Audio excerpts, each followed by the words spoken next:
Alrighty. It is 4 p.m. I am here. My name is Morgan Forbush.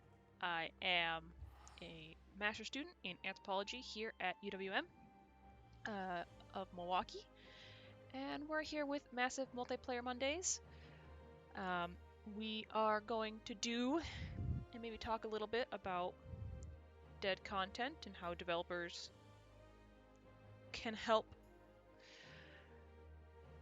with that. And then if Ren and David come, we'll might be doing some more alt leveling stuff. So we will see what happens today. Alrighty. So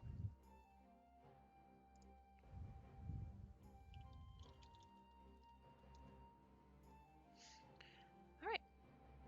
So let me make sure I got my things up and then we can go from there. Alrighty. So right now in the Doman Enclave.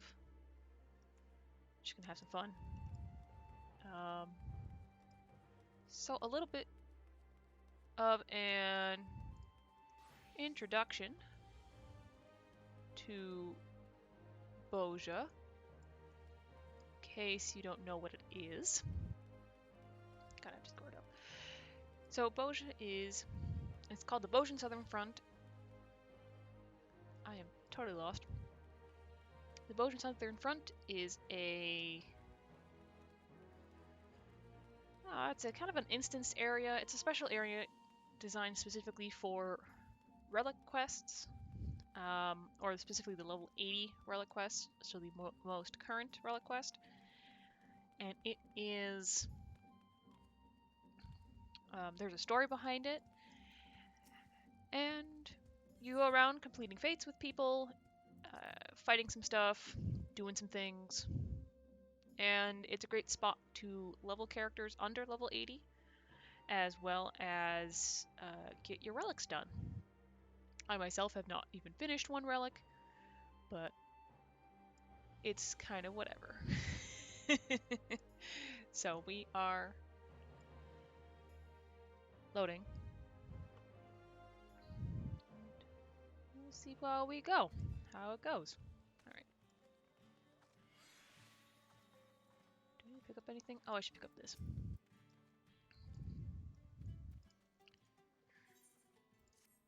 Maybe we'll do Delabrum Regane just for funsies. Who knows? Who knows? But that's where we are. Bunch of people. These are all pretty much just level 80s, just hanging out. People who've completed the story, got to level 80, and then unlocked the Bojan relic quests. So one of the things, so I kind of want to use Boja to talk about quote-unquote dead content. We'll go in.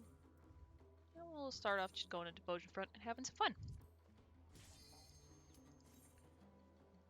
Alright, and so the Bojan Front is an instance thing, so it's a special location.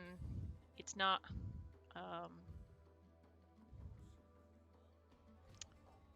you have to queue into it, you get into it, there's 72 people per instance. They can be from anywhere on the data center. And you have to leave. You get kicked after 5 minutes of inactivity. So it's kind of it's an instanced area that has different rules than other places. And so the thing with Bojan, the Southern Front, let's get my things up, is you got skirmishes, you go do the skirmishes, and then those skirmishes add up to critical engagements, and then you get to do those. Well, we'll get there when we get there. For now, I'm just going to go and get into a skirmish. I'm playing a white mage, mostly because I like rezzing people, and I don't know, it's just fun. But let's talk about some dead content. So, one of the things with this relic seems to be kind of this thrust to do and revive quote-unquote dead content. To unlock the Bojan Southern Front, you need to do the level 70 alliance raids, which are notoriously underpopulated. People don't do them a lot. They're long and tedious, which is the primary reason why people don't do it. And so the developers want to incentivize doing that. It's also mostly also the story of the Bojans on their front plays into the level 70 alliance rates, so you can say that's the reason why they did it. But it also has the added side effect of, you know, reviving that quote-unquote dead content. And when I say dead content, I kind of mean content that is, like, it's still done, like most people do it as part of their, you know, part of alliance raids and alliance roulettes. I'm going to die, it's fine. I'm a healer.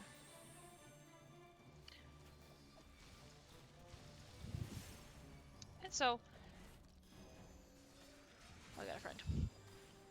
So people don't really do this level 70 alliance raids as much as they used to. It used to be, you know, it used to be the content for Stormblood, the highest level content alliance raids you could do, so it was relatively well populated at that point. Not so much this time to queue for bending myself. To queue for alliance raids for level 70, it could take like 30 minutes. It was a ridiculously long queue time. But for the Bojans Southern Front, you needed to do the level 70 alliance raid, so that kind of increased the amount of people queuing for it. Of course, you'd have to, you know, want to do the relics. But that's kind of assumed that people want to maybe do some of the relics, or get the Bojans Southern Front unlocked. So that helps with population people doing the level 70 alliance raids. And yeah. Oh, I have tamed one tombstone of elevation. Oh, fancy.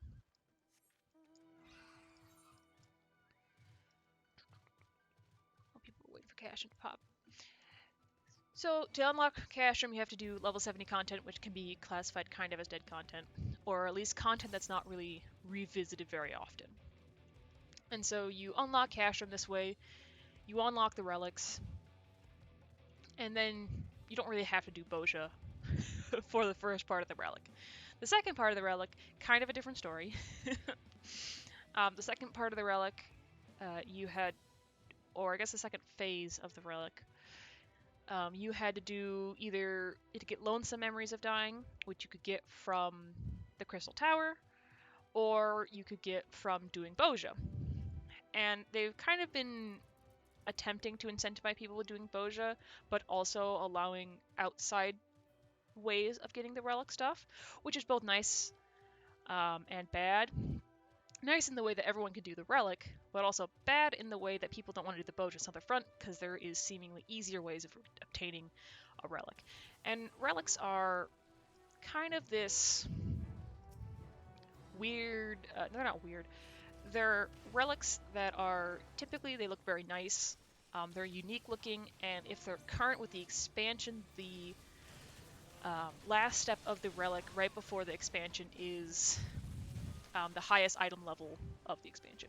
Oh, hey, Lel. I'm just doing some Boja and talking about dead content. You can be the hipster and be like, I was there before it was dead content. As I get shot by this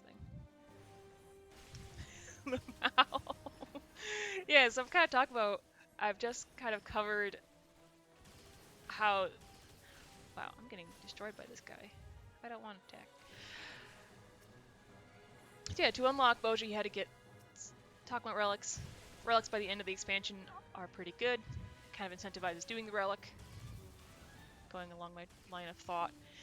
So the first part of the relic, you were able to do it outside. Second phase of the relic, you're also able to do it outside, although they made it quite annoying to do it outside. Current hipster hasn't finished the current step yet. I have not either finished the current step, because it's very annoying. Relics are designed to be tedious, so yeah. The Bojans Southern Front is kind of what they did to help alleviate Eureka stuff, which Eureka is truly dead content, and we'll get to that. But so, they made this relic. You do... Oh, I gotta give him some stuff. Take my things. Scholar, I'm dead. Oh no. Shit.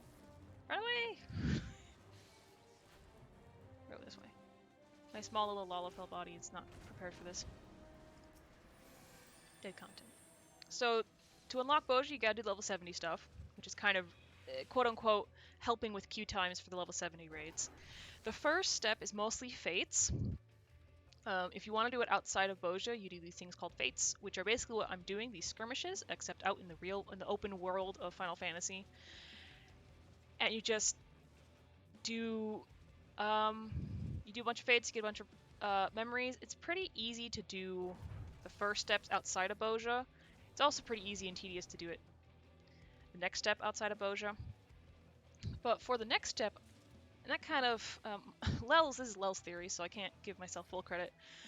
She hypothesizes that they had the fates in the Heavensward areas to show like free trial players how alive, quote unquote, the game is, because there's so many people doing fate grinding in these level 60 areas where free trial members are, which I agree with.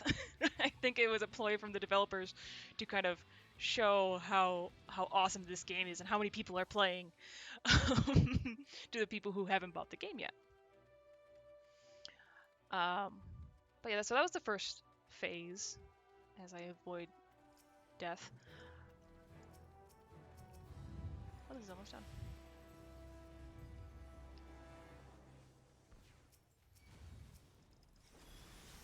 I get one hit in. So, that's the first phase. The second phase of the Relic talks about... What is this one? Oh no, I'm getting hunted. Do I need metal? Oh, I do need metal. So the second phase kind of gets into my argument about dead content and how they've kind of designed it to help alleviate dead content, or alleviate bad queue times. So for the second phase of the Relic, you have to do Crystal Tower, which is not dead content. It's always done. Level 50 Alliance raids give you the drops you need for the Relic quest. They want you to do it 15 times, which is like, do the thing a bunch of times so it can, you know, help alleviate queue times, even though level 50 Alliance raids are typically never hard to queue into, because people want to do easier things than harder things. And yeah, so that's due to Crystal Tower. The next step, the next quest after that, is probably the worst, because you have to do 15 level 70 Alliance raids, which is kind of harkens back to the first step, which is like, hey, we want level 70 queues to be better than they are, so go do this old level 70 content so our queues are better, so we have that content still being done. And then the other one, you have to do 15 level 60 raids, which is kind of the same thing. I would say I see level 60 raids more than level 70 raids, but it's the developers trying to incorporate like level 80 players back into the fold of like roulettes that they don't normally do, queues they don't normally take. And that kind of, it's the developers like manhandling people into doing things so they can have a community having content equally played. Because in fairness to the developers, or in fairness to players, who would do a hour-long level 70 roulette, level 70 Alliance raid, compared to, you know, a 30-minute Crystal Tower run? Most players will opt to queue for Crystal Tower or get to the point where they are guaranteed Crystal Tower. So it's easy, and it's kind of the developers recognizing that and then just kind of forcing a player's hand and being like, no, you will queue for the level 70 things. Man. And yeah, I think they just kind of want to just kind of equally distribute people doing things. I gotta get away. So yeah. In regards to actually developing, I'm just not getting anything really. Oh, beep boop bop. What was I talking about? I'm talking about Relic. Having fun with Relic talking. And then You don't have to do the alliance step where you have to do level 60 and level 70s for multiple things. Yeah, yeah, definitely low. Especially, yeah, Void Arc and the level 70 raids are completely side quests. You don't have to do them. Um, whereas the level 50 Crystal Tower is now required by the main story, which that's kind of like a mixed bag of if people like that or not. I personally am like, I do all the side quests. I'll do all the side quests to unlock content. I don't do Miss Jerry wants to get this pumpkin pie to Ul'dah for some reason. But I'll definitely do dungeon and alliance raid unlocks because it's just more content. But I definitely think if I want more people doing the quote unquote side content of Void and the I can never pronounce it. Yvonne-Lise? That's how I'm gonna say it. I just say level of 70 raids because I know how to say it.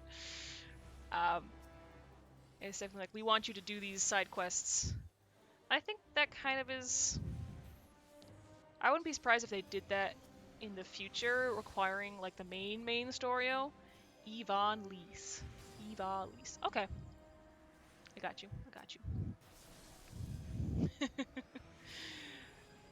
So, someone saying I want to do deliver. I think in the future, they might be like, oh, you have to do the level 60 raids for this, for story, and people might get salty about that. But it all just depends on how people play. I don't mind when side quests are required. Like you had to do the level 70 to do Boja, so it made sense why the Relic would also make you go back to the Ivali's raids. Still kind of ridiculous to require 15 of them, but you know, you know. I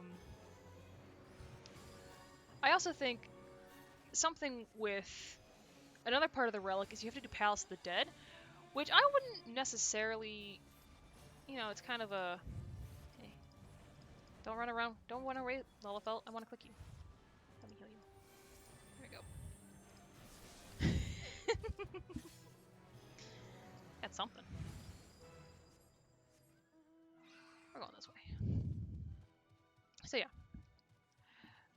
So Palace of the Dead is level 1 through 60 content, and I think maybe that's for. You can do Palace of the Dead, or you can do Delborn Rigane, which is part of the Bojan Southern Front. And I feel like they're doing that because Palace of the Dead is another one of the notoriously bad queue times, depending on what level you're queuing for. As well as it's one of those 1 through 60 things, so I presume trial accounts can use it. So they're kind of being like, oh, look at all the people doing Palace of the Dead that you can do because you're a trial member. I think this might be the same thing with Fates. So again, it's the developers designing games and quests and giving that incentive to do the incentive to do old content that you might otherwise not want to do. But there's also one of the things with the I'm totally gonna die. Run away! The Bojan Southern Front, where you may die at any point.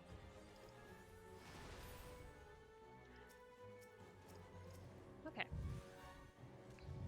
That guy would like to come back. I might be able to heal him. Just maybe.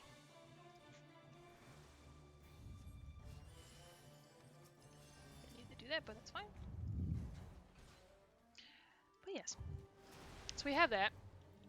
And talking about the Bojan Southern Front, they've done a lot of, I wouldn't say missteps, but maybe miscalculations is a better term for it. like before the Tortured Memories, the first stage of the Relic had such terrible drops within the Bojan Southern Front that almost nobody did the first. A lot of people skipped over Boja because they just didn't think they needed to do it because like, oh well, it's easier to go outside Boja and do the stuff outside Boja, which totally understandable. I like doing it because there's a leveling aspect to it. Where I was like, well, I'll just go level. up my classes while I get these bad drops. Cat's meowing at me.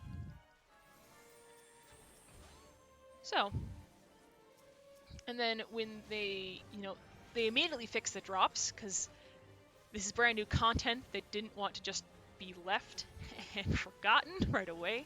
So they, they fixed it. They upped the drop rates. They've kind of gotten to the point where I did 3 skirmishes. I got a tortured memory, and that's way better than it was previously. And now I think they're even better now. They've upped it just a little bit more, because developers want to incentivize content to the point where players will play it and enjoy it, but also they wanted to have it available to players who didn't want to do Boja because they didn't want to, so they want to do outside. It was very much like the selling point of the Relic. Like, you can do it outside Boja, but you can also do it inside Boja, which is kind of this weird two-pronged thing that jack of all trades, master of none sort of thing. So Boja kind of gets left a little bit, less. I don't know, actually. I had this thought, and I didn't go anywhere with it. But yeah.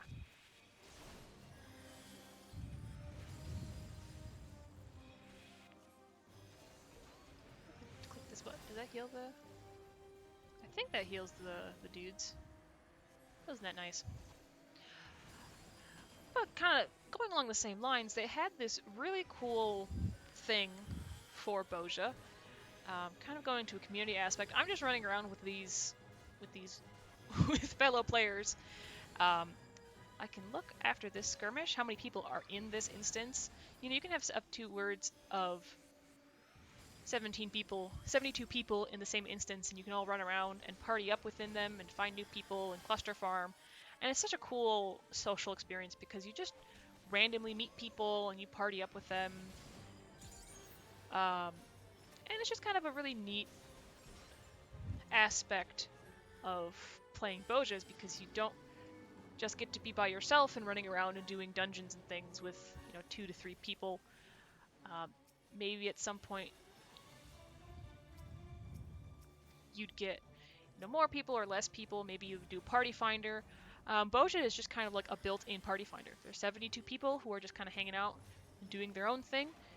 Some of them are in their own parties, but then you get to go to whenever a critical engagement would pop. Taking a long time for a critical engagement to pop. You go in and say, hey, invite me, you get invited to a party, you hang out with them for a certain amount of time, and then you disband and you walk away and do other things.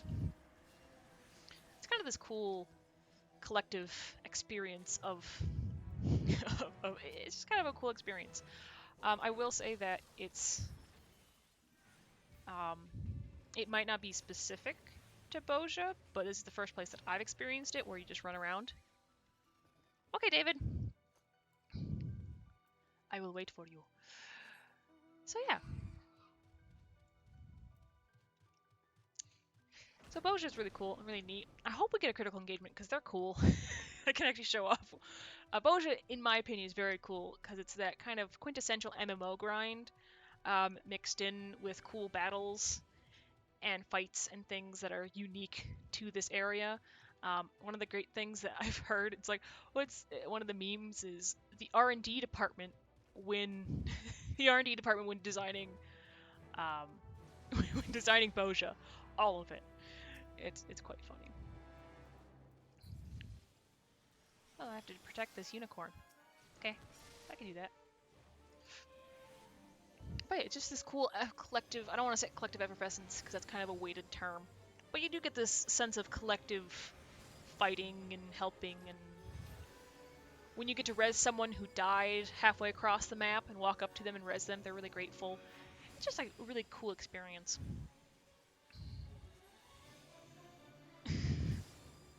No idea what's going on in my FC chat.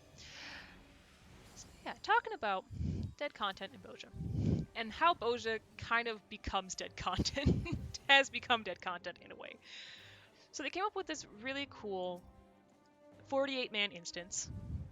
It's not really an instance, actually. It's connected to the to Boja. You go into Boja, you sit there for an hour, and this thing, Castrum Latour, activates.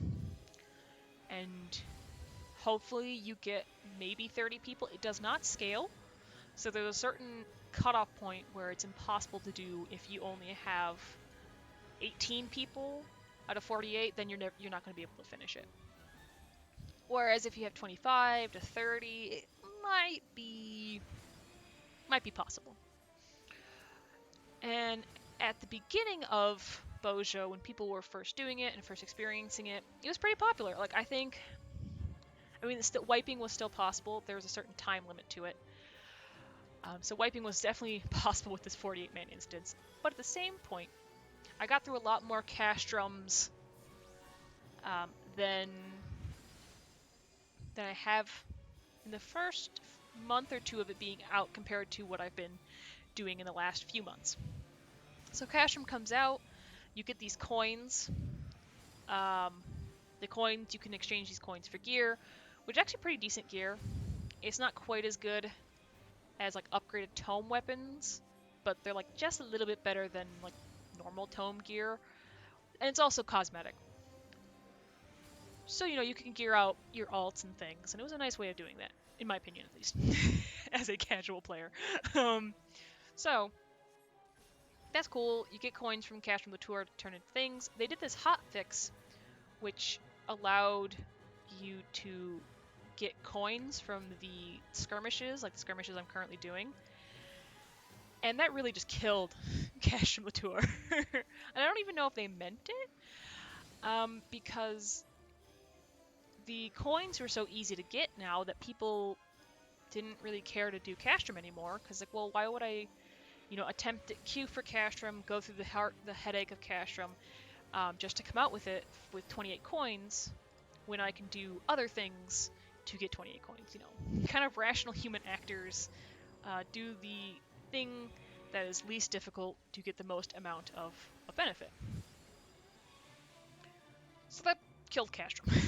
Not a lot of people queued for Castrum until this recent hotfix they did, where instead of having to do... Can I put Divine Benison on him? I can't.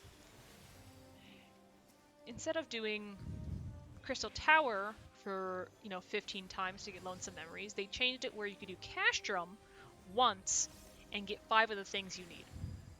So it kind of bolstered Castrum up a little bit, being like, oh, well, now there's an additional incentive to do Castrum. It also gave you the Bojan XP as well, so that further incentivized it. So where people weren't going, oh, well, why would I do Castrum if I'm going to lose a bunch of my XP because I'm dying, and so on and so forth. So, in a way, Square Enix both... they killed their own content by doing a hotfix to get more people playing Boja, but also killing a very central part of it, and then they revived it in a way. And that's kind of how content goes. You don't know what players will and will like, or what players will not do, what shortcuts they'll find, how much incentive you need to give them to do stuff. Like for me, incentive enough. Me personally, I queued for Castrum every single time I could because I really liked Castrum. It was one of those things. I love doing it. I love, when you get 35 people and they're all trying to figure out what parties are people doing, where's your party going? Oh, my party's going this way. Oh, we got the button. Like all this kind of yelling and communicating was really cool to me. And I think it's because I was an anthropologist. So of course it's cool to me. Being like, oh man, I'm taking part in culture. Rather than just kind of getting into a 24-man and talking within my party and not really talking to other people and stuff. It kind of really... Oh, sweet. We got a critical engagement. I'm going to hang out here until the critical engagement starts. What is that? Oh, I know what that is. Oh, that's cool. That's a cool mount. Look at that mount. Also, Boja is a great spot to show off your mounts. I'll show off my camel next to his thing. Okay. So we're going to register for this critical engagement, and I'm going to die a bunch. But, you know, we got 2 minutes until I have to die a bunch, so we're just going to continue talking about Castrum. So, I personally like doing Castrum, but I understood why other people didn't because it's not incentivized. Like, why would you do it if you could do other things for fun? That were better, quicker, easier. Well, now people... I haven't actually done Castrum a lot, because all my characters are level 80, because I'm a dork. So I don't really go into Boja that much anymore. But from what I've understood is that it's kind of gotten a little boon in playership, which is great, because it's a very unique... it has flaws, of course, but it's a very unique kind of experience at the moment for me. Now,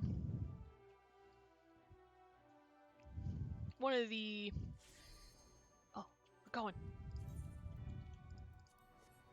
Let me get invited to a party here. Just go into chat. Say, white mage. Looking for party. Oh, shit. Alright, sweet. Give everyone their buffs. We're just gonna... Oh my god, my party's all healers. We are going to be either the most alive or the most dead. Haven't quite decided yet.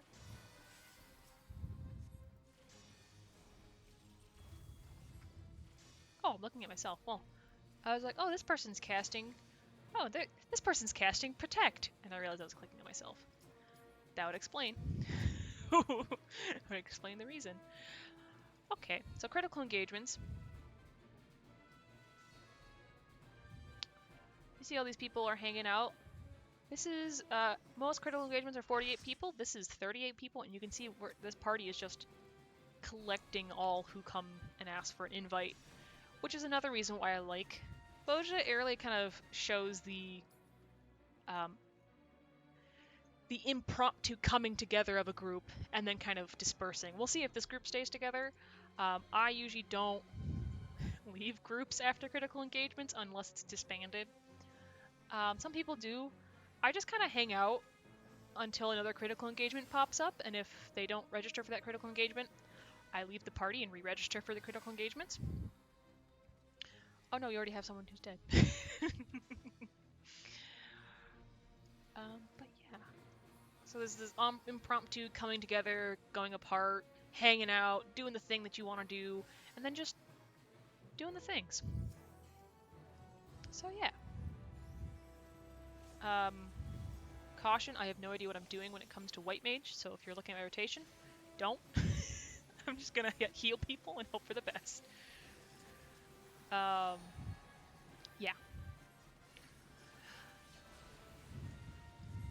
I can talk. Yeah, we are the most healthiest party, man. Oh no. Yep, that's me. That's my bad.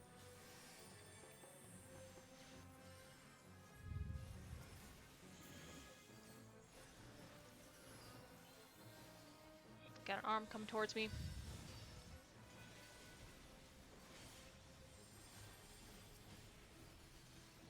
Can I raise her?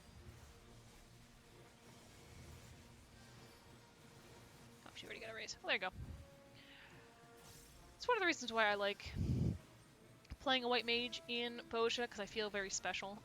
As a, you know,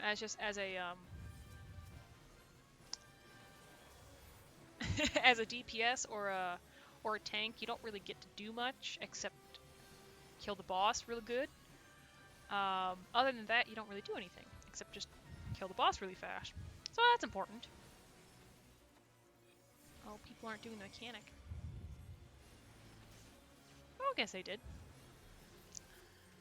Yeah. But as a healer, I get to just, like, be cool and res people who are dead. Not even in my party. Kind of add something.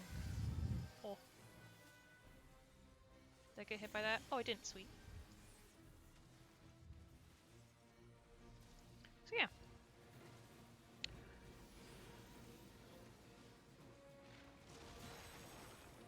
Also, another problem with Bozja is the way that you... I can't tell, because this is pretty much brand new. I don't want to say brand new content. I don't know, remember how long it's been out. If someone knows, let me know. But it has been out definitely less than a year, maybe 6 or so months.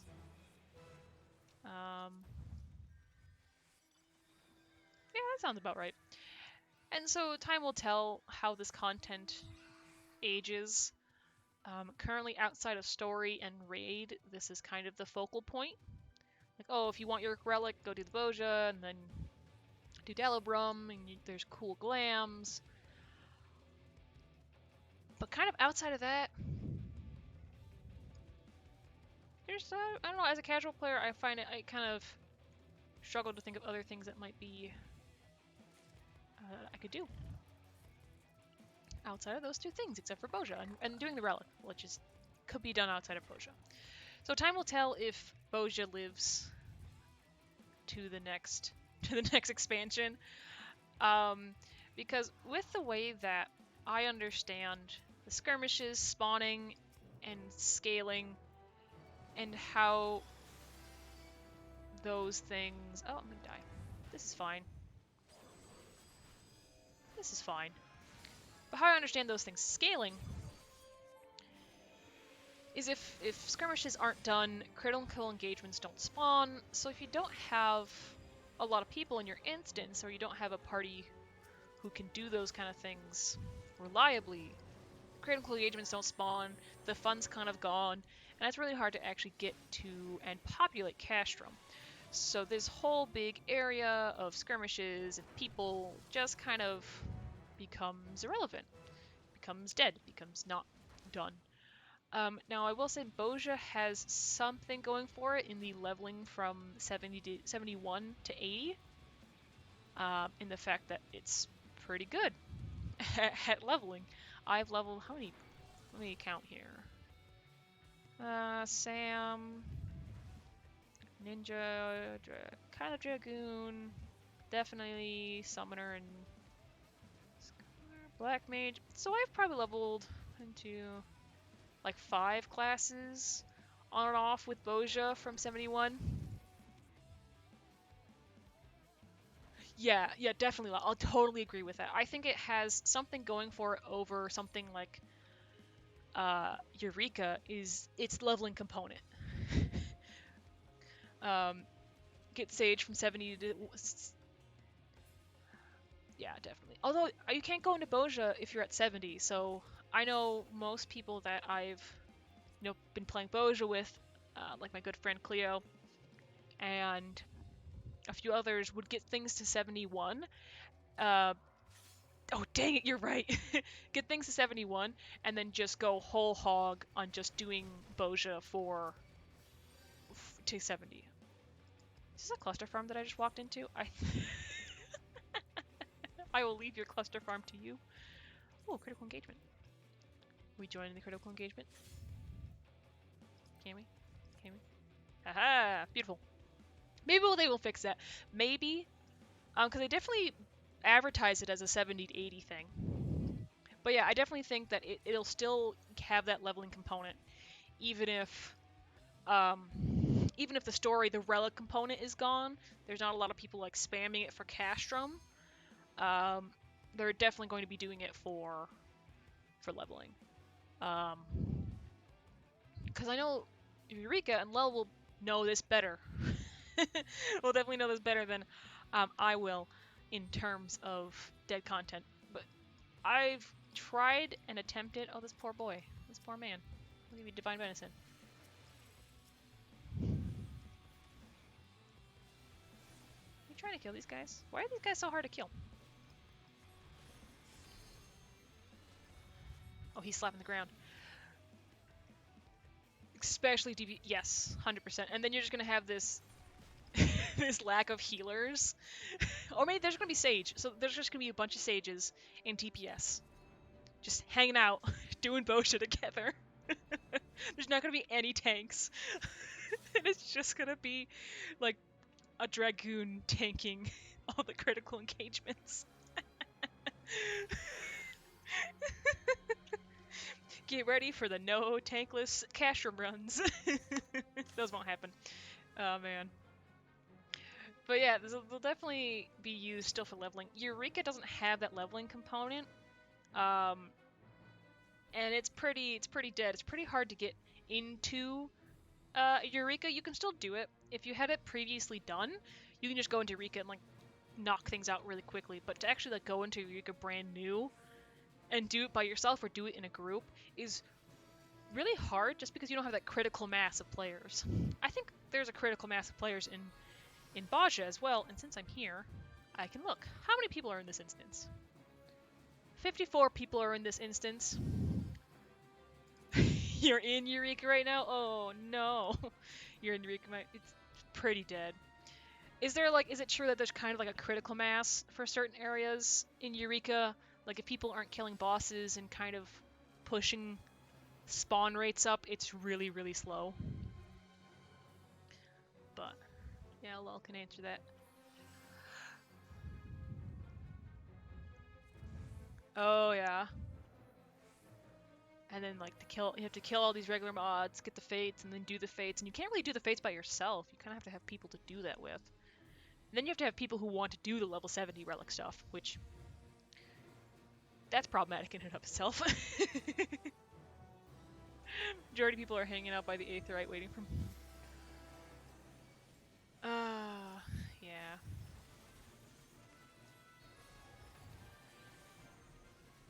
Yeah, I gotcha. A lot of people do that in no pizza bagels. Live, damn you.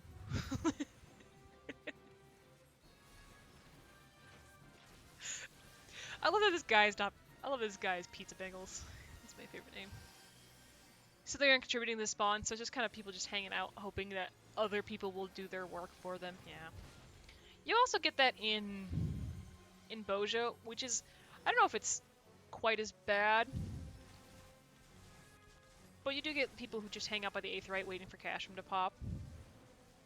And the way Cashroom pops is quite annoying, so I can understand why they do it, but also it's like, if you could contribute to something, that'd be great. Yeah. I remember the one time... Oh, Caleb did. Caleb, no. Caleb, why? Oh, I might be dead here. Ooh, we're fine. Caleb's alive. Where are you? Have that. Oh no.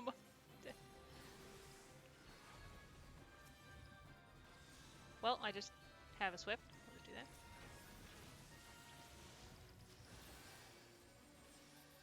Alright. But yes. So that's kind of slow and tedious, and I think that's how Boja's gonna be. There's gonna be still skirmishes and people leveling up via skirmishes, but I can't imagine critical engagement spawning a lot, because you have to get the very specific skirmish that procs the specific critical engagement, and I just don't know if there's going to be a lot of people to do that. But yeah, there's still a lot of things to do in Eureka. That's one of the things that's kind of nice about Boja. You have the leveling aspect, but then you also have things like there's mounts that you can get in Delibra, in this game. I'm avoiding AoEs / dying, so there we go. Oh, I got a lonesome memory of dying. There we go. That kind of shows how good the drop weights are. Yes, I think they definitely learned from Eureka. And when they said, oh, it's Eureka but better, they weren't necessarily lying. Like, it's still Eureka. But I mean, it's not. It's more resistant to dying, I think. I don't know if that bodes well for like level 90 relics. It'd be nice if they just went back to just doing like Heavensward and like AR relic stuff, because even though AR relic was tedious as all get out, it was the kind of tedious that you could do by yourself. Whereas like relying on the critical mass of players to be playing level 70 content and this level 80 content after it's not relevant, after it's not current, is a little bit a bummer, because you're like, well, what if I want level 70 relics, or specifically the dyeable level 70 gear? You have to do Eureka, and if nobody's doing Eureka, then it just kind of, that's just glam that you're never going to get because you don't want to do it. So, it's one of the things where you don't want to miss the boat. Here, I'll give you sir, don't die. But yeah. Well, time will tell how Boja stands up. I do think Castrum will be completely not done in future expansions, because no one will want to do it. Or at least it'll be before they changed it for the Relic, when people wanted to do... Oh, that's nice of you, Mr. Robot. Just lasering me. Because before the update where you could get the Lonesome Memories from Castrum, there was like discords made to do Castrum. Like, oh, go on Primal Forays and we'll get together Castrum parties so we can do it. I don't know how those worked, but I know they existed. And I was like, that's kind of cool that they exist. Because there's people who want to do Castrum or clear Castrum so they can get to the next stage of the Relic. And it's just not... they're just not run, so people get... You gotta find people who want to do those things. But it really depends on how the Relic turns out, I think, if people are going to be doing Castrum. Because if they're really pretty, a lot of people are going to want to do Castrum to get to Delabrum. But yeah. Oh my god. Oh my god!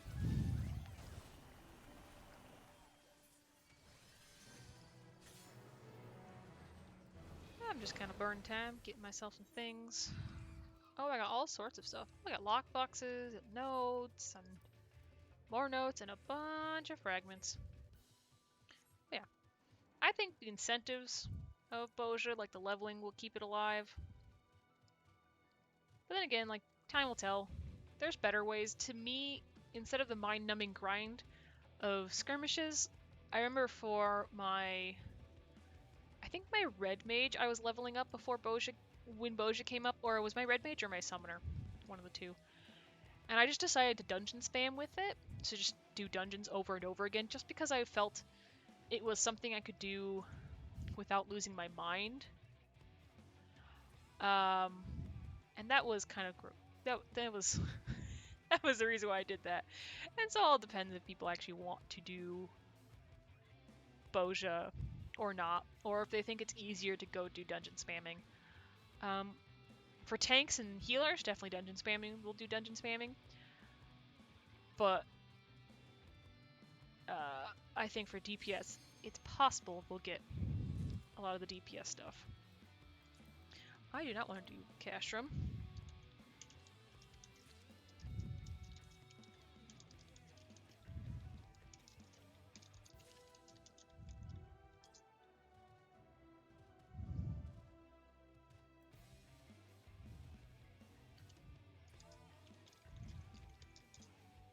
Alright, I thanked them for the party. I said, I wish you luck, and then I'm leaving. Oh, he even said, have a good one. What a lovely person. That's also the reason why I really like Boja. And this kind of collective effervescence, because I haven't met a mean person in Boja. I've met some very forward people, like very argumentative, like, oh, well, we have 36, so we should have 3 parties of 8, and really getting, kind of being angry in that sense. But overall, I haven't really met like toxic people who I joined their party and then I died a lot and they were really angry at me. I never really had any of that. So it's always nice to just kind of have a good party like that. It's always nice to play with people. But yeah, Boja, man. It's this really neat collective thing. And I think Eureka, Lel can correct me if I'm wrong, but if she's here. But I think Eureka was probably really fun when it first came out, because you had a bunch of people doing all the things. But it just isn't like that now because there's not a lot of people playing it. But yeah. Some cluster farmers. I'm just doing some skirmishes.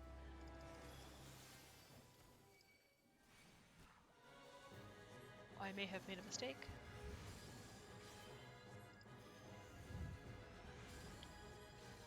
Shout chat is funny.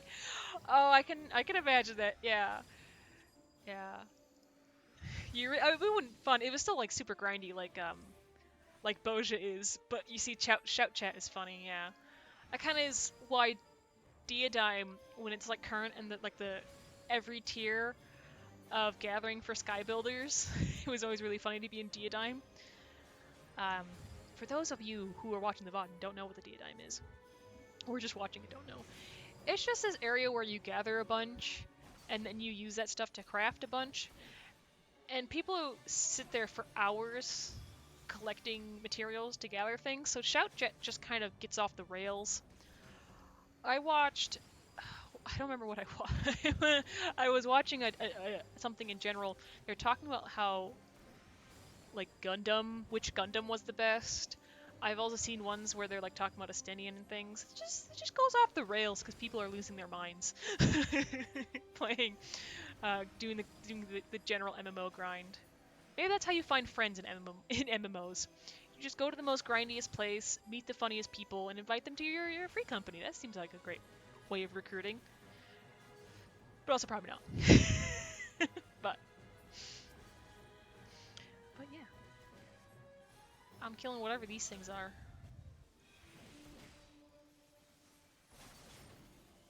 But you can't really get a close-up of this guy.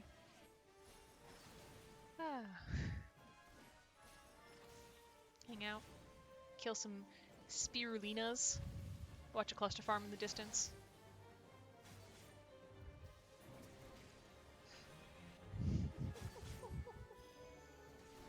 Yeah. I don't know if cluster farms are going away. I think cluster farms necessarily kind of could be this pickup group. I don't know, some people who just post in shout chat. You can't see the shout chat because there's this logo above it. You know, people being like, oh, I'm doing a cluster farm party, come do clusters with me, or there's fragment parties. I don't know why. Probably for that achievement you get to have the cool earring. All that kind of stuff.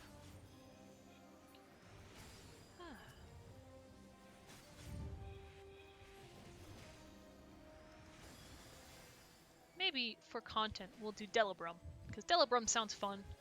I enjoy Delabrum. Never done it by myself, so we'll see how that goes. But I gotta do it for my weekly thing, so maybe.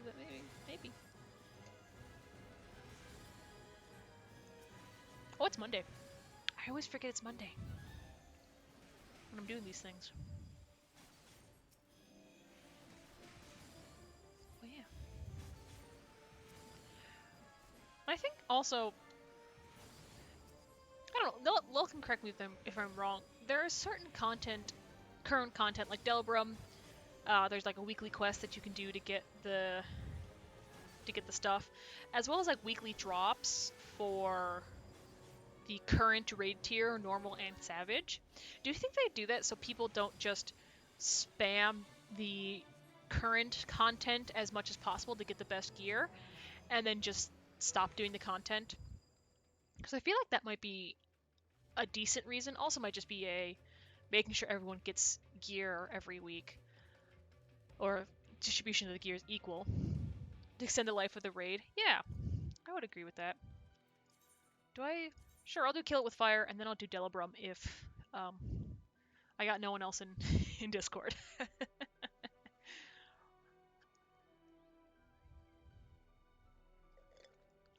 Sorry if you can do that. Here's my beautiful Lalafell. Hanging out with her stick. Otherwise, some groups could get best in slot week or 1 or 2. Yeah, definitely. Well, especially for like the world first people who, you know, get done with with their raid tier in the first week, they could probably just like bang it out and get best in slot sort of thing, and that kind of. And then it doesn't. Then you also have like people who are doing normal raids to gear out alts. It kind of extends the life of that raid tier. Yeah. I mean, I haven't actually done weekly raids in a while because I'm just not that kind of. I just never do them. I should, so I can actually you know, gear out my alts and things. But I just kind of leave it by the wayside. I'm pretty casual when it comes to that. Oh, this guy's got the Sephiroth daggers. Well, I suppose I should request a party. White mage looking for party.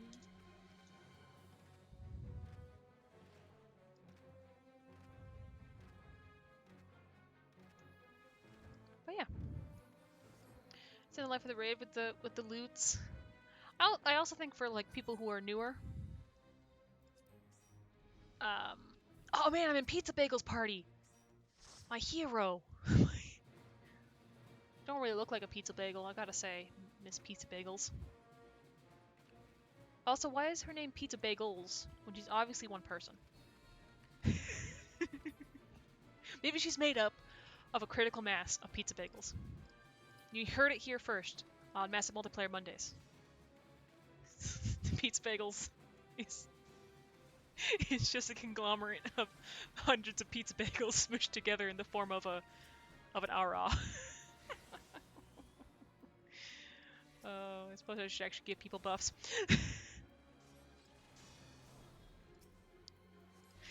Oh man, I really want pizza bagels now. I'm sure I'll be fine. I got pizza rolls. I'll get pizza rolls. So yeah.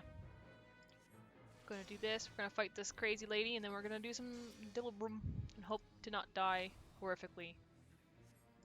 Because I'm not actually that good of a player. So. Got some bunnies. Got some auras. Got this guy. We got Caleb.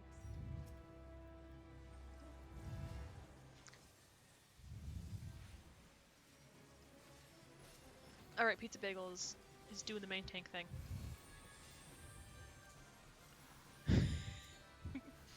Oh.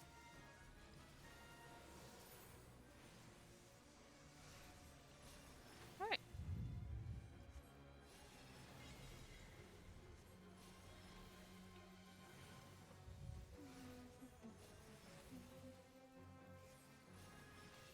Chillaxin'.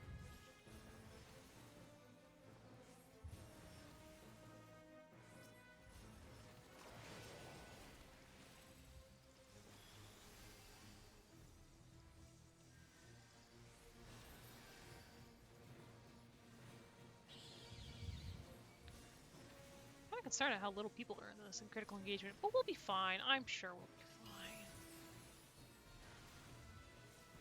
Oh. Well, that would be why. That would be why we don't have that many people here. The assault on cash from the tour has begun. That would definitely explain the reason.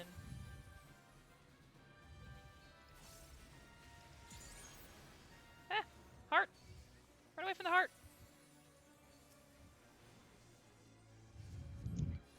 Getting attacked by hearts. It's a great time. Ooh.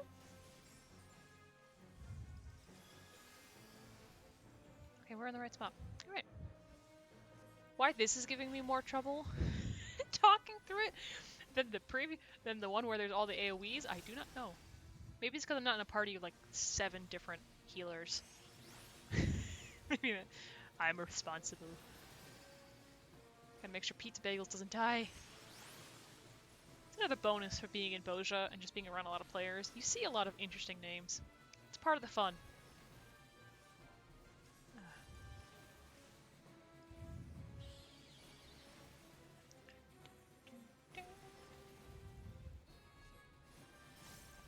Oh, sorry. Didn't see my toolbar.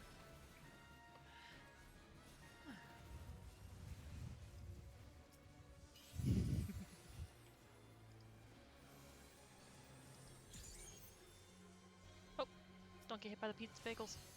Oh no, I might die.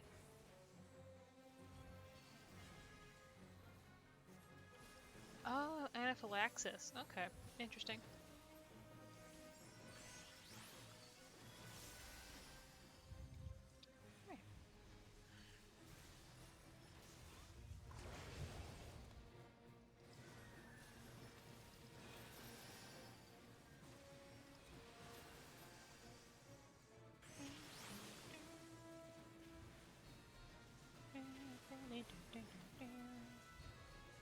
People are in Castrum. Oh, 20 people in Castrum? I don't know if that's enough, but hopefully it is.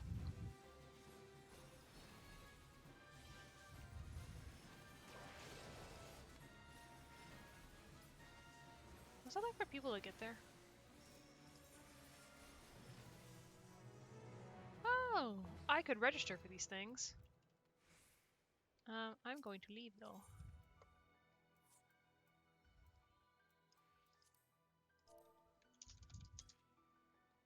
Alright. Goodbye, pizza bagels. Alright.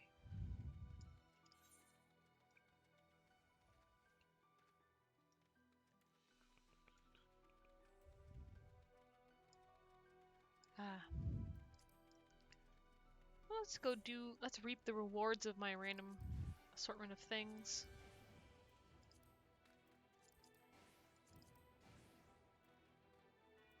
Right. Let's get some lockboxes. I will say it's nice that, for the most part, it seems like a lot of the... I don't know about the mount that drops from the Delibrum, but the mounts that you get from clusters as well as from the loot boxes are sellable on the market board.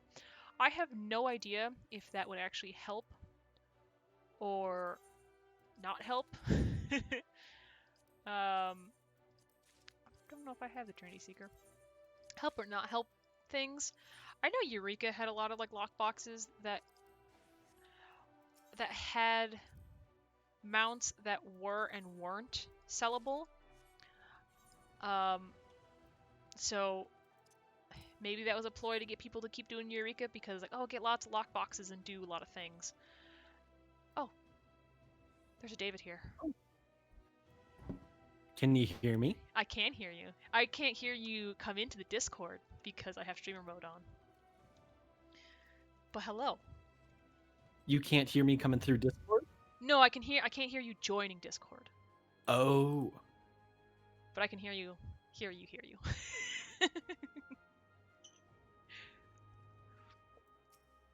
Cool. I just got back from class, so I'm not going to be able to add much smart stuff, but I am here for you to bounce ideas off of. That is a-okay. I appreciate you're here. I appreciate you are here. So I'm talking about I kind of the thrust of the current stream at this point is dead content. I'm currently playing perhaps dead content in the future.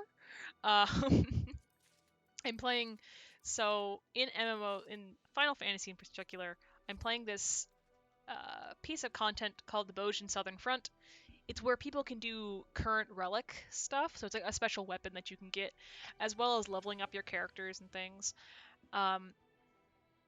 And a lot of the idea behind, from what I can tell, this is all just a player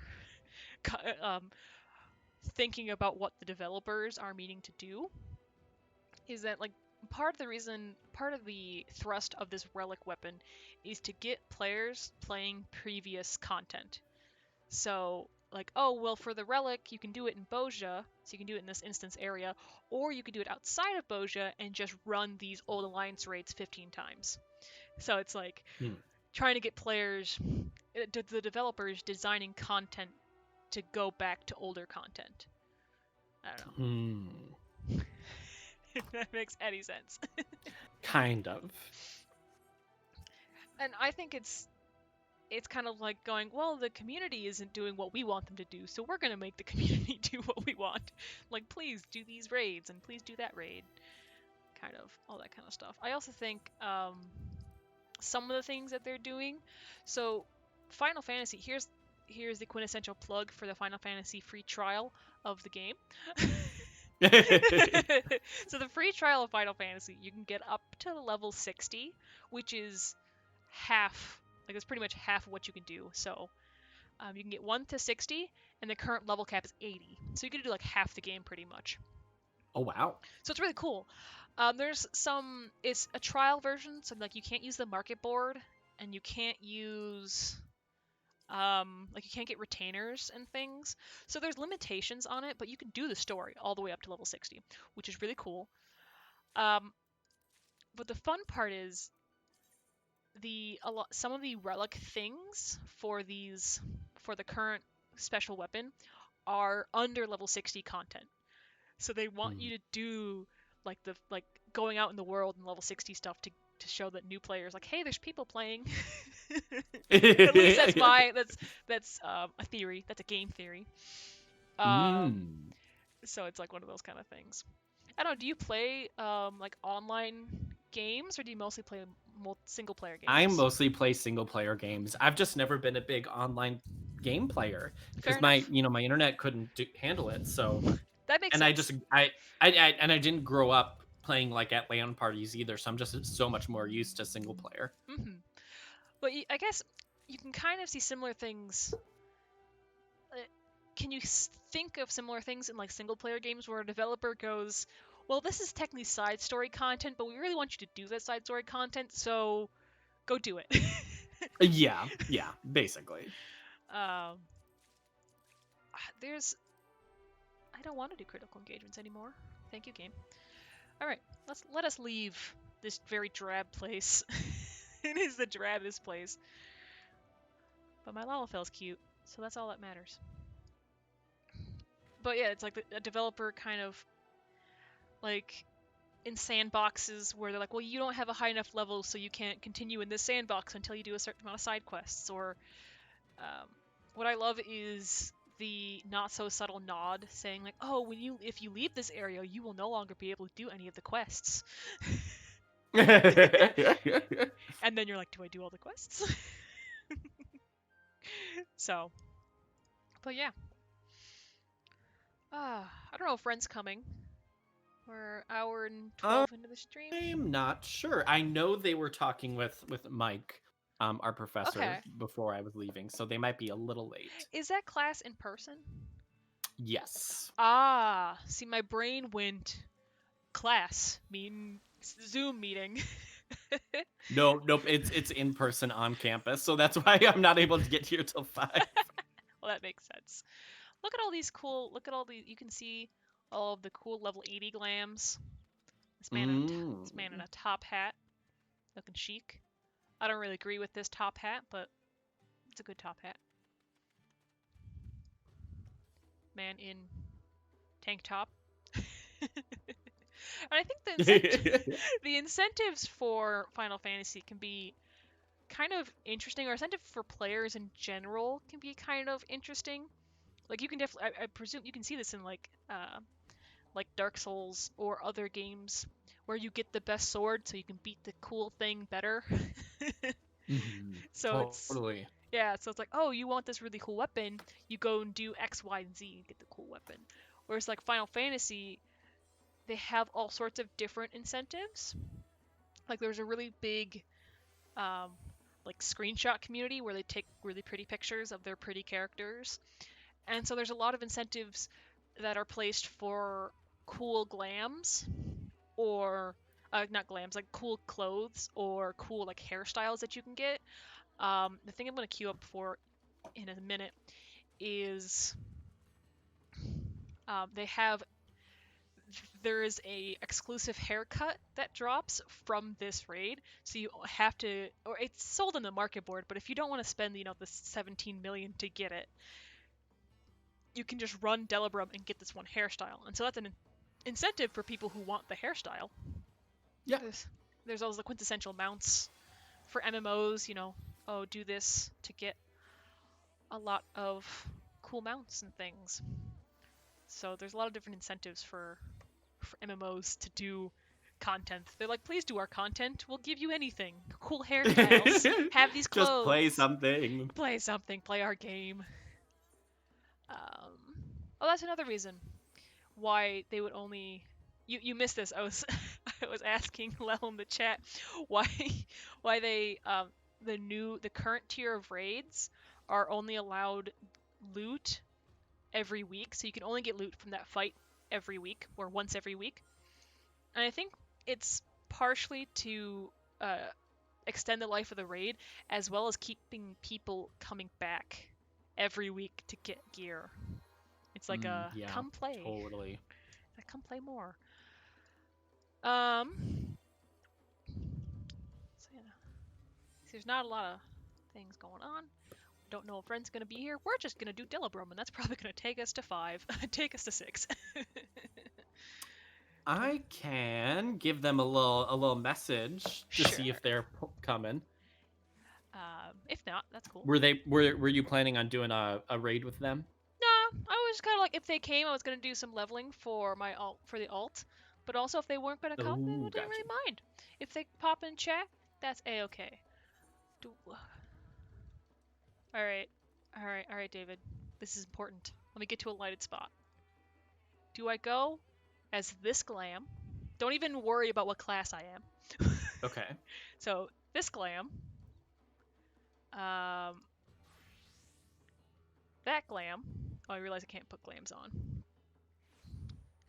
Are glams Glams are words for out? outfits. Is They're, like okay? yeah, they're outfits. Ooh, I kind of like that one. Or, actually, yeah, we'll keep that one. Or this one with the cool headdress. Ooh, I like the second one the best. Second one the best. All right. Yeah. Bard dancer. Bard dancer. We're gonna go bard. Actually, no. Dancer is the best one for this outfit. That's what it was designed for. Okay, Cool. going dancer.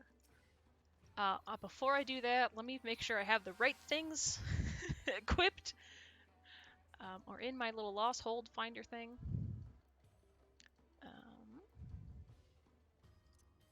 Lost here. Didn't even do anything. Okay, cool. I know what I'm doing in this game that I've played hundreds of hours of. I'm also a tad distracted just because my friends and I are doing a Pokemon tournament over the weekend. Oh yeah. And we each got randomly assigned a generation, and we have to choose like a team of 6 Pokemon that have like really low stat totals. And we're gonna fight that way. So I'm like half distracted by that So right this is kind now. of like a strictly worse Pokemon sort of deal going on. Like It's kind of it's they call it like there's an official, well, not official, but there's like a tournament type called Little Cup that you can do, and it's very similar to that, but like the rules for Little Cup are a little more restrictive in terms of which Pokemon you can use. And for us, it's like we're just going to use any Pokemon underneath the 400 base stat total. oh, So okay. ours is a little more inclusive of different pokes. What generation did you get? Totally off topic. I mean, it's kind of. I got This? Generation 2. And Oh. like Okay. literally almost half of the Pokemon are underneath 400. So this will be interesting. Um,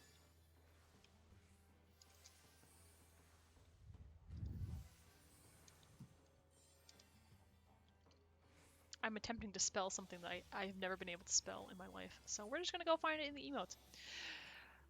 Okay, so Ren said they're gonna try to get here. So I would say just go ahead and do whatever. All right, there we go. Okay, I can do that. I'm queued. So this is one of the things. So queuing for stuff is kind of the main way that you find parties in Final Fantasy, and how long the queue times are kind of is indicative of how many people want to do the thing you're doing. Mm-hmm. And so currently, because this is a current quote unquote current content, it's like average queue time. It was less than 5 minutes, and that was about 2 minutes maybe. Didn't even get to dance very much for stream. That's sad. All right. Oh, what? So now I'm doing this, whereas so that's less than 5 minutes. Whereas if you're a DPS and you're trying to get into older alliance raids, so like the 24 mans, it can take upwards of like 30 minutes. Oh, Jesus Or like Christ. trying to do old raid tier stuff, it can take like 20 minutes for a queue to pop because there's not a lot of people trying to do the old raid tiers because who does old raid tiers? Yeah, Except for yeah. people who newly unlocked it.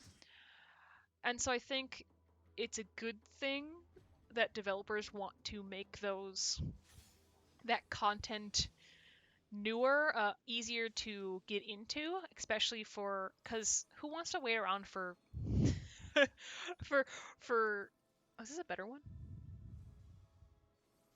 We'll do that one. We'll increase our attacking. But like, who wants to sit around for 30 minutes waiting to play? Like, the old raids are like 3 minutes. Like, wait around for 30 minutes, do a raid for like 5 minutes, and then just and then to be done. And that's Yeah. 30 minutes of your life that you can't get back. So I can understand the reasoning behind the developers trying to make old content more accessible to new players. Um, why did you do this, Kimbo? Oh, we don't have a healer. Oh,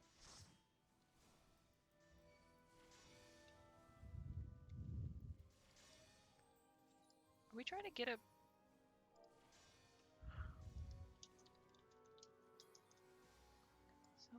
party?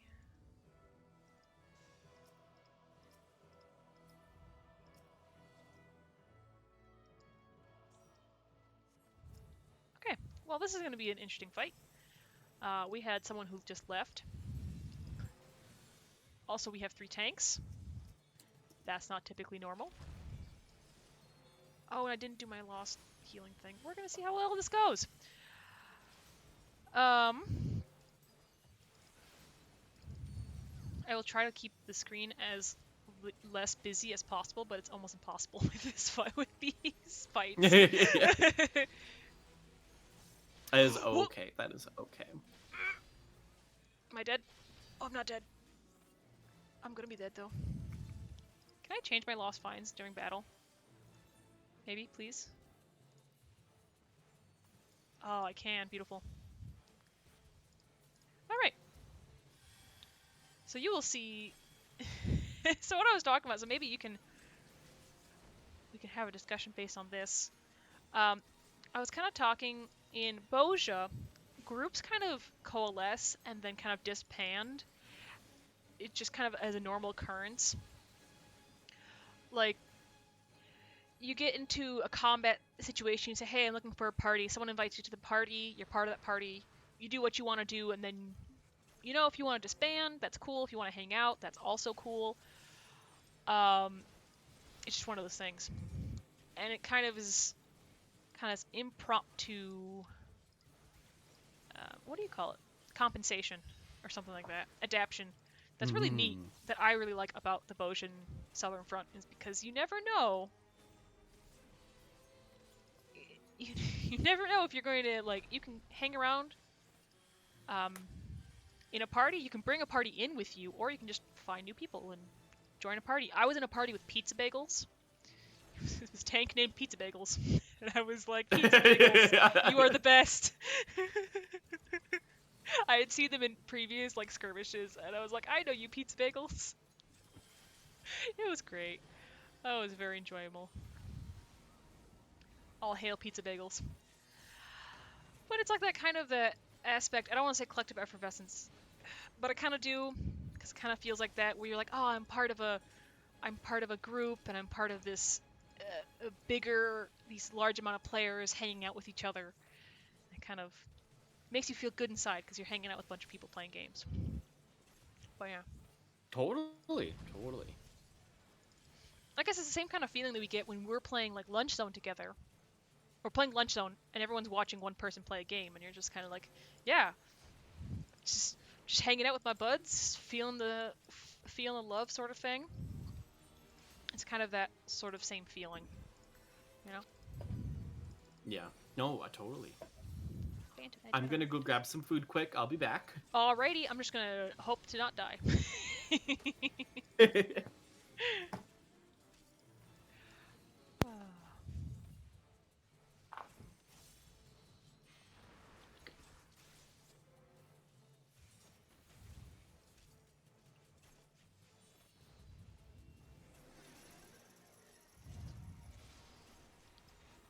Alrighty.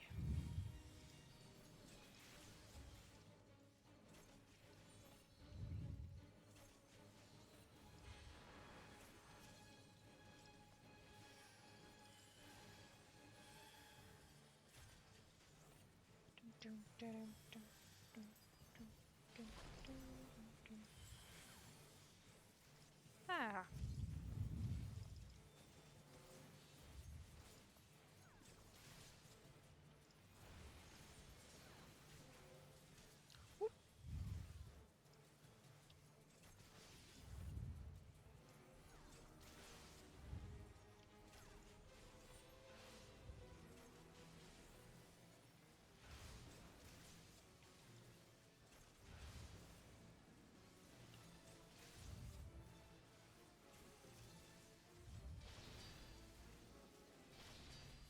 I'm gonna get hit by that. That's fine.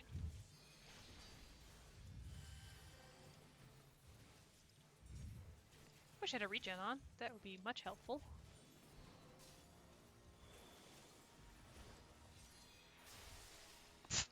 I just walked into that. Being bullied by dinosaurs. Well, no. I have no healers in my party, and also someone left, so we only had like 7 people in our party for a second. It was very sad.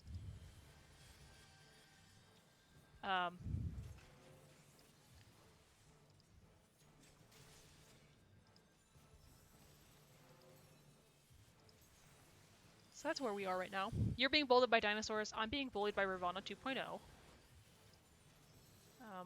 Did I actually get? Oh, I did. I did dance partner the.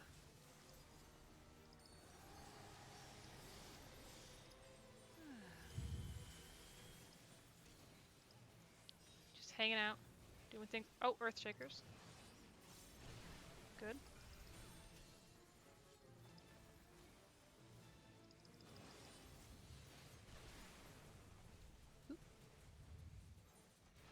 I died. This is fine. Getting bonked across the map. Oh. Oh, we have a Reser in the party. Well, that's good. There's hope for us yet.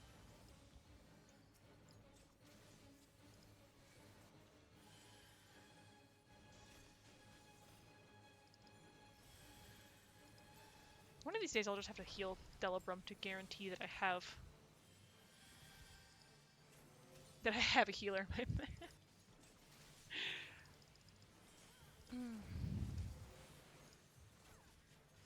Wah.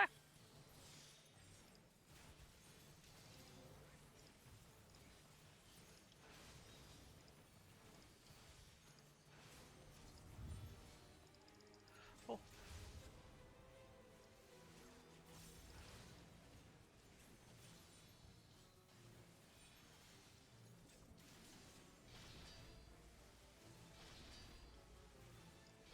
Oh, look at me. I didn't die.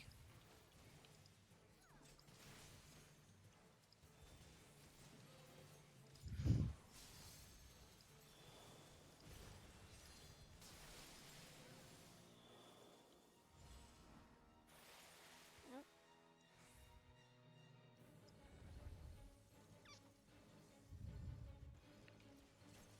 Alright. This is fine.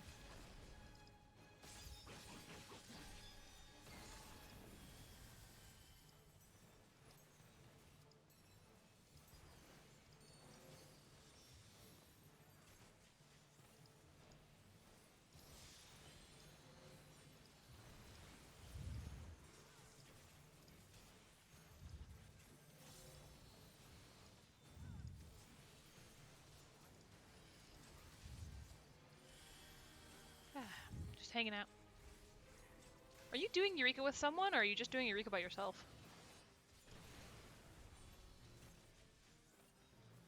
Oh. Oh god.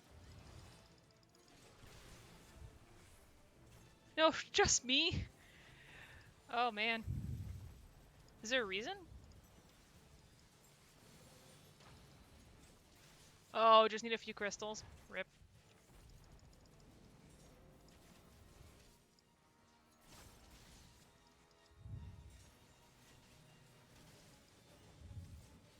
Oh, makes sense, makes sense.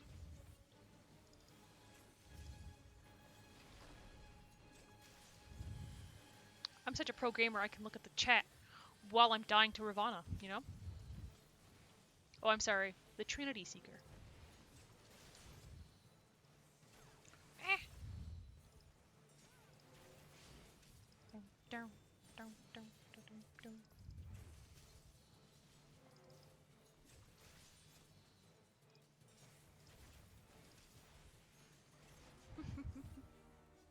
Oh, I must run.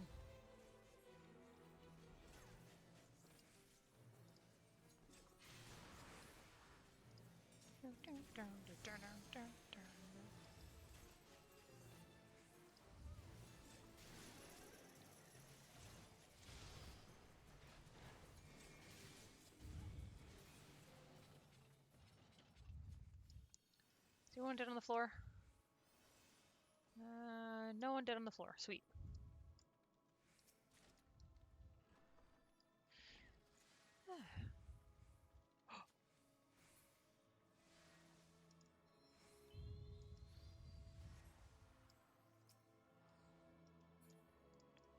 Alrighty.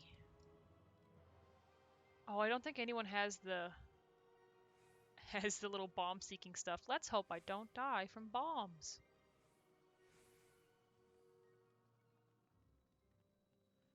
Don't cheer me on, Makoto.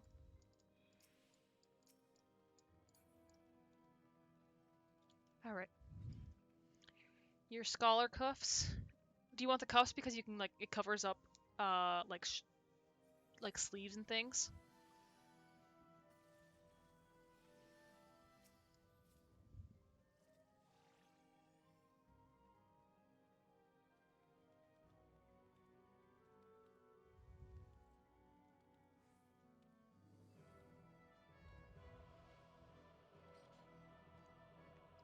How many healers do we have? That's a dancer. That's a bard. Red mage. Kodo. Oh, there's one. Two. Three. Oh, okay. We're just going. I've done this without a healer before. I'm sure it'd be fine. Yeah, and dieable. That's nice. Oh.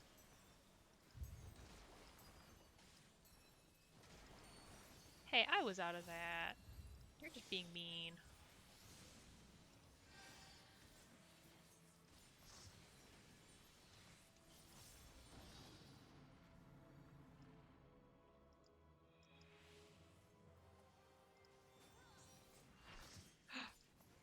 We got a healer. Thank the Lord above. We got a healer.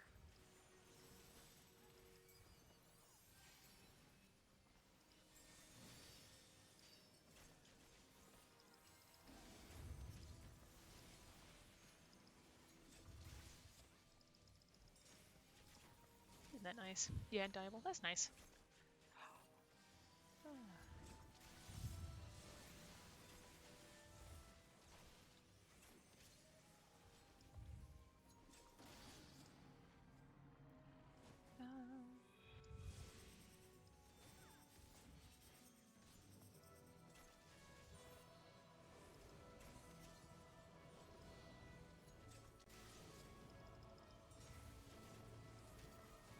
I love this turning spell, man.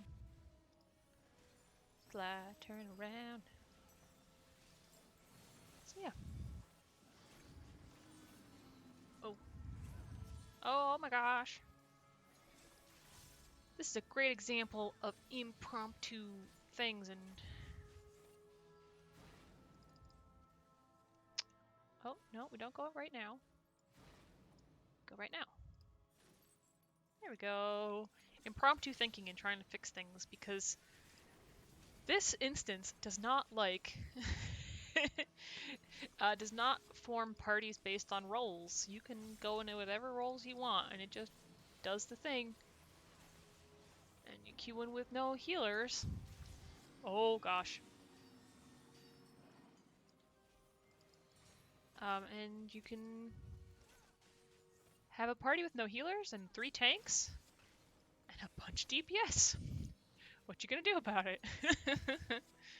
Well, you try to talk to the other groups and get a healer. I've come to say hi. Oh, hello. How's it going? Your raid. I'm okay. So what's going on? How's the show been? It's going well. I've been talking about dead content and how developers attempt to make dead content not dead content. Specifically the way that they require it for this Relic quest. The currently smorgasbord that's going on stream is part of the 80s Relic quest, but I don't know if it's going to be... it doesn't really factor into the argument. But there's... oh, that tank just died. That's a thing. So... So for level 80 Relic quest, they have this thing where they um, require you to go back to old alliance raids, like level 60 and 70 alliance raids that aren't necessarily well populated. Is anyone dead on the floor? No, okay. And so they said, hey, go back and do these things to maybe help with the queue times, as well as a slight theory to kind of show free trial members that, oh, these areas are populated. Like they have several steps that are done in the 50 through 60 areas. So it's like, oh, there's a lot of people here. Like this game is really populated. You should play it, sort of thing, kind of as an advertising strategy. So yeah. Interesting. Yeah. See, I'm rather. So this gets into it. Let's be Eric Kirsting today. Okay, And go let's for talk about Scorsese. Scorsese. Yeah. Oh boy.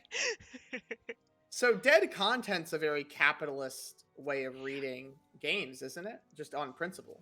Yeah, I would say so. I say dead content in a way that there's not players playing it. Like there's no one. I have aggro. Oh, I have made a mistake. Oh. Why wasn't there a tank? Is this what? There's 3 tanks in my party and I just died. Oh my lord. I didn't Wow. pull. I just AoE. That's how we pull at 80. That's how we pull 80, I guess. I was getting my supper together, and then I came to the screen, and it was just like so many circles of different colors on the screen. I couldn't look at it. Yeah, that's just what this raid is kind of the pinnacle of. How did they develop this? AoEs, just death. But yes, dead content. I would say it's definitely something that like players use the term dead content, but it's definitely something that developers could use to be like, oh, well, this part of the game is dead content, that part isn't, so we should be focusing on how to get these things not dead content, you know? Yeah. More populated and that kind of stuff. No, I mean it's such a like open world thing. It's such a to me I read it as like 2 interesting things, right? Like people aren't playing it. Okay, cool. Yeah. That doesn't mean obviously dead content then is not the same thing as saying meritless content or content that is somehow deprived of its meaning. It's just content people aren't playing. But I mean we can argue about whether players have to play a game to give it meaning. That's a different argument. That's true. I think that it's suffice to say, I guess what I'm trying to say is that it's such an open worldism to think, oh, if not every part of the game is functioning and people love it, then like we have somehow failed and need to repair that. Yes, you know? And I think a great example of what you're talking about is what my friend Lel is currently doing is Eureka. So Eureka is the quote unquote Boja, but the Boja before Boja. I say that because I never played Eureka. It was the level 70 equivalent for the Relic. Instance area, a lot of people, critical mass of players, doing the thing to get the Relic and to make the zone really neat. But it's not really playable at the moment because there's not a lot of players doing it. You can do it, it's just very slow going. And it doesn't work as well as it did when there was 50 people playing it compared to like 20 people or something, you know? Mm-hmm. Yeah. And is that a bad thing? Well, I think Square Enix kind of thinks it does, because the developers definitely think of, well, can a player do anything they want in this game, or are they kind of limited by how many other players are playing? Like I was telling Eric, there's times when you're trying to... Not Eric. Why did I say Eric? I meant David. When I was telling David... David is now the Eric Kirsting. But no, when I was telling... I'm the Eric Kirsting of drag. Oh, I'm no. just sending, Sorry, anyway. spamming back channel This with one? a shitload of Oh, no. AoEs for David to look at. Don't stand in No, the thank you. orange, David. Don't stand in the orange.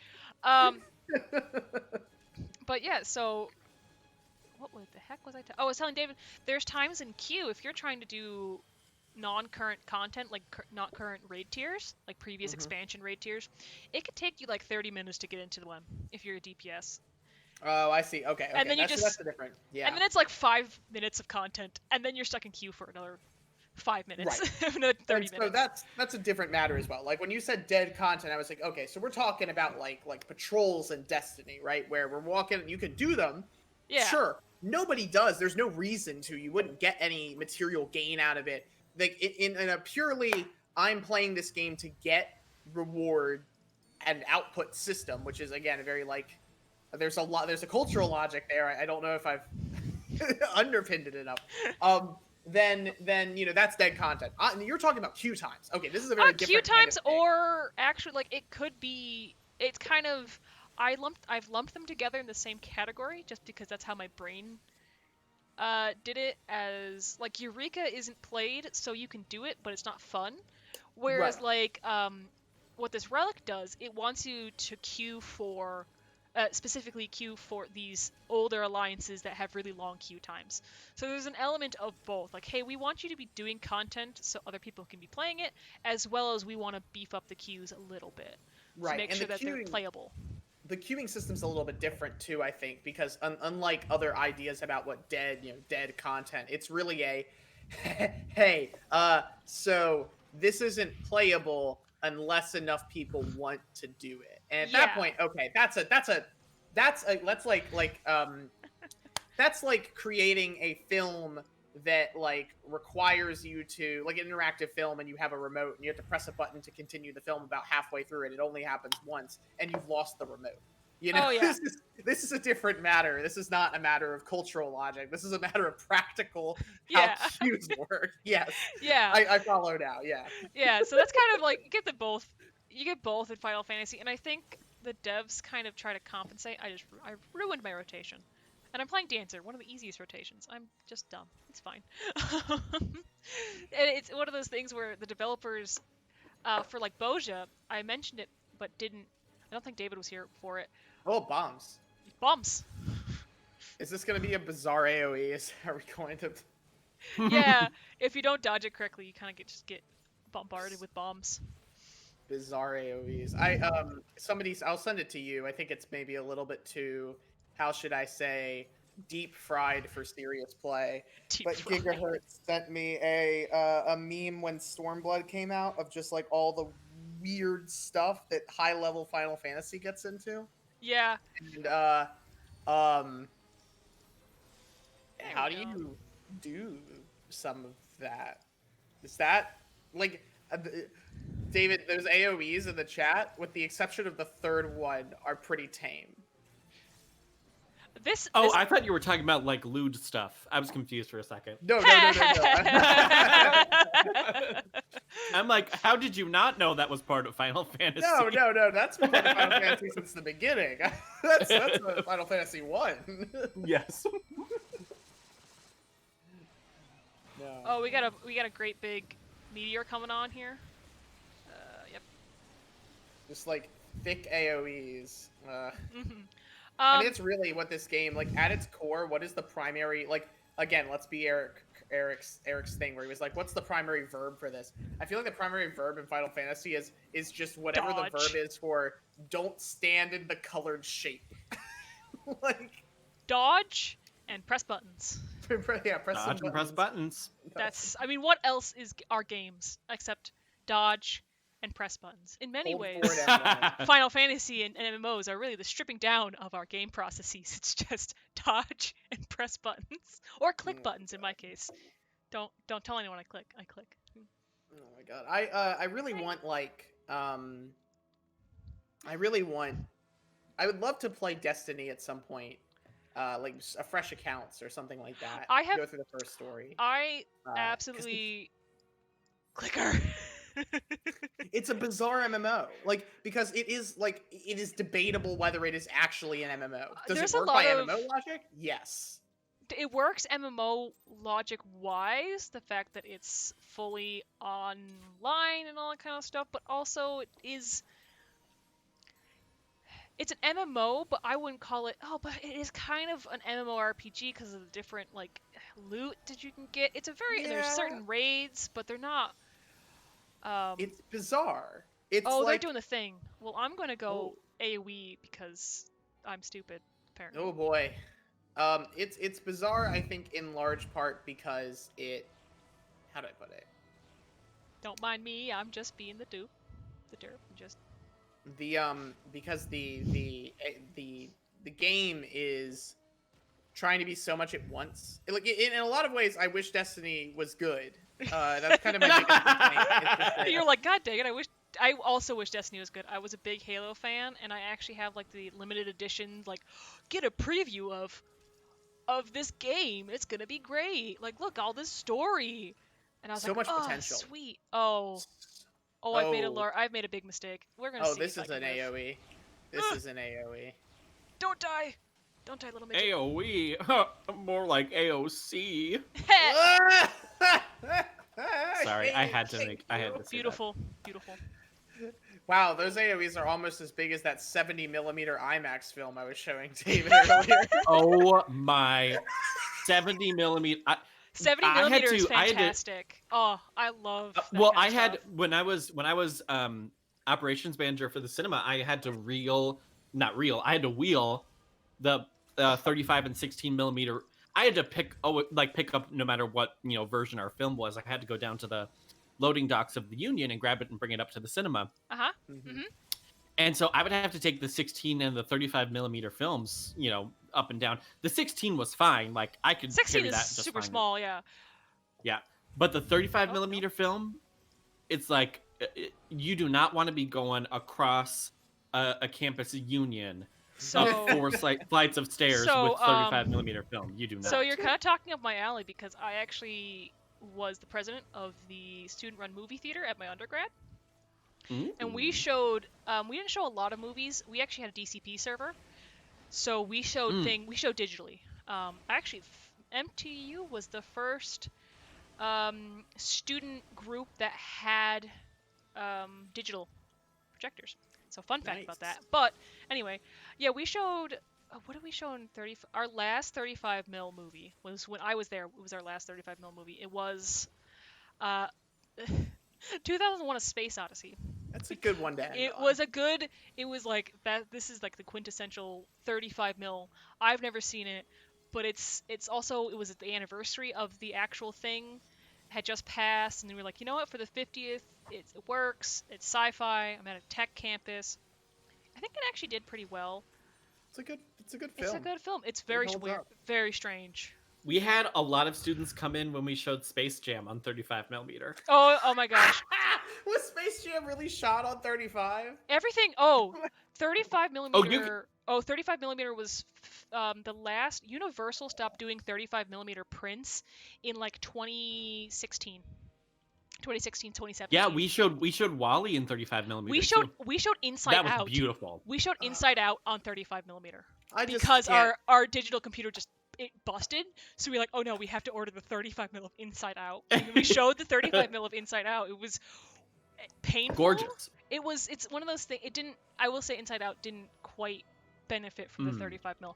But 2001: A Space Odyssey. And Wally definitely did. Wally definitely would. Like the 35mm of Space Odyssey, I gotta say, was like 50 pounds of film. It was. Yeah, I'm sure. It's like what? It's a 3-hour fucking film, How much and like, it's over a 3-hour 100. film. Oh. That's really cool. Eli's giving me fun facts about movies because he was also in film board. That's where I met him. So yeah, and like I don't like to think about how much film is on the cutting room. Like people nowadays don't have, and this is gonna sound like a 60-year-old man. Here's old man Rin coming in. Yeah, but here's old man Ren. People here don't appreciate the phrase "on the cutting room floor." Like, I'm sorry, like I don't appreciate the phrase "on the cutting room floor." Chad polling before the countdown. Jeez. Because like think about this for a moment. Like, just to give you a small. I'm sure you guys know because you've handled film directly. But like on top of that, you had to get a specialized like canister to shoot more than 11 minutes of film at a time. Well, also you need to, like, for film distribution on the film distribution side, they send you about like 20 to 30-minute reels, and you just tape them together. You literally scotch tape them together to show them. It is Yeah. so bad. Oh my It's god. so That's awful. And the it's people and like oh, go ahead. yo, you can go. Sorry. Oh, no, go. I was No, just go. say like archivists. Some of them have no idea how to treat film. So like some of the places we got film from, like our student, like people who, oh gosh, projectionists, the student projectionists would have to like add, like add, would have to add, oh, I forget what they call it, cues. They have to add cues for when to switch reels. They would have to add like fronts, like what you do to like the front and end of the Oh, yeah, reel like the to make bumpers and sure it stuff. goes Yeah. through, but it's continuous.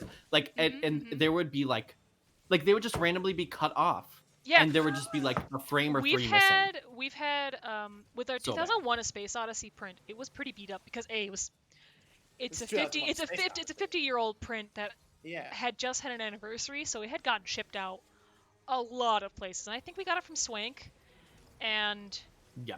100% Swank is a very good distributor for 35. I've never had terrible film from them, but oh man, Mhm. there are some problems with that film Yeah. because it's just such an old print that you get those frames missing from people cutting off too much when they're splicing to make sure they have a good frame to cut on, and all that Mhm. kind of stuff. Look at this addition I have to do. Guys, I have to do math. Look at you having to do math and. Oh my in gosh. your I brain. literally have no idea what's going on right It's here. okay. So. To be honest, I watched my friend when I was doing like my senior thesis. I was watching Lel do like her raid. I didn't know what was going on half the time. I just took notes about the communication. Like, oh, tricks going up. Like, oh man, this is kind of professional. They're putting their heads down, doing stuff. That's what I was taking notes on. I had no idea what was going on in game. I was like, oh, monster. Keep comms quiet. Yeah, Yeah. that like keep comms quiet mentality is such an Clear interesting comms. thing in Clear comms. in Clear comms. raid Gotta get this right. logic. And that's another reason I really love to do Destiny at some point with you guys, just because like if we could get one of those raids going, holy shit! There's 6-man raids. They're complicated, but they're only 6 men. So the attitude of like precision that drops is kind of surprising because you aren't actually coordinating that much. But that's besides the point. We're talking about film stuff. Yeah, which film is stuff. in the middle of our MMO show. But yeah, it's one of those. I quite enjoy film. There's She's just got to be so studying much. me. Yeah. Just like bulk on the floor. Can you imagine how much fucking waste a film production crew takes in terms of like cans that are just you're never gonna see it. Well, even for the ones for like TV shows, there are still TV shows and like production crews that are done on 35 mil. Not a lot, but it's used to be the cheapest way to film shows on 35 mil and even 16 millimeter. So it's like how much film was wasted just per episode. Oh, I don't want to go in that way. Oh my god, I don't want to think of it. I don't want to think about it. It's all plastic. There's a really funny beat in Marble Hornets where like there's a couple times where you're seeing old interviews with the crew and they're like, yeah, Alex just bought a shitload of these mini DV tapes and like he spent all of our money on mini DV tapes. And that's like hilarious for the mini DV format, but it's just par for the course when you're shooting. Like if you're like some indie filmmaker who's shooting on 16 or something with your camera, yeah, you're gonna have a shitload of film. There is that quality, bringing the Scorsese back. Scorsese and several other directors forced studios' hands into basically keeping the Kodak company alive because they wanted film. They wanted 35 millimeter film to film their movies. Tarantino was also part of that. I mean, I can't blame them. 35 is a really it's such a good format. They're like, no, we will keep the 35 film industry alive because we want to film on it. Dang it! Even though it's not shown anymore, there's still indie places that show film. Yeah, it's all art house or mobile. at this point for 35 Yeah. millimeter. Yeah. Like certain theater chains will do 35 millimeter shows like Yeah. once in a blue moon, but Yeah. Well, it's that's also about it. the fact that digital formats have become so ubiquitous and so easy. Like a digital format, like you know what we do for our DCP servers at Filmboard? Mhm. You get a like a 20 terabyte drive. You plug it into a server. You say download. It takes about an hour to download. You say, here's this key that I got from Deluxe. And they go, all right, you are all set to watch this movie. Fantastic. That's how you do Mhm. it. Whereas for 35 mil is let me sit here for approximately 2 to 3 hours to tape it together, and then let me take additional like hour to make sure that it looks good, because you want to make sure that it'll run through your ancient 35 millimeter projector. uh, but yeah, but we're And off like topic. there's a beauty in like these old formats and kind of in the south, like the legacy that they leave, the cultural capital of working with an older format, there's a lot of I'm beautiful going to die. or at least Yes. interesting. Ooh. Or can you not balance your temperature in I time? couldn't. You have to watch it move, and I didn't catch where mine was moving, so yeah. Gotcha. Yeah, I gathered the like slight addition of subtraction and what was going on there. I didn't know it was up with those lines, but now I got it. Now it Yeah, makes you sense. gotta follow the lines because yeah, that's what you need to do in the middle of a raid. Yeah, well, this is it, right? Raids are a very simple formula, and a lot of companies have been trying to make raids more for forever. I think that's also something Destiny has tried to do is like make like raid logic is almost comparable to ARG logic in the sense of Yeah. like you have to know like once you know it, you're like, oh, okay, this makes sense, and I can Yeah, intuit what I it's probably one of need to those do things next. you can tell like watching there's this group in our FC that is fantastic. That is, I wouldn't say like, oh, they're like upper echelon, but they're very good compared to other raid groups in the FC. And what they do is they'll be doing prog, and they'll be like, or they'll be doing fresh learning. That's what prog is. I apologize. And they'll just be like, oh, it's like Shiva. Okay, guys, this is what we're doing. Groups for Shiva. And they just kind of expect each other to remember what they did for Shiva. Like at some point they're like, oh, okay, these are clocks. Okay, well we gotta do these things, and like they have such a repertoire of previous raid knowledge that they can just be like, oh, it's like that. Okay, now do this. Yeah. And so it's like that inherent raid logic. And you think about raids in Final Fantasy kind of became like Savage tier Final Fantasy raids. Happened in Heavensward, and there's all this talk about how hard the Heavensward raids are. But going back there, because they're like at this point like 4 years old, like going back to those raids as because that's what my casual raid group is doing is looking playing old raids. They're really intuitive. Like you look at them like, oh, I know how to do that mechanic. This is what we have to do because we're used to all the raids in the next game. We have that Mhm. raid logic ingrained in us because we played the game. Yeah. Compared to 2016, whenever Heavensward came out, wasn't really there was no logic to speak of.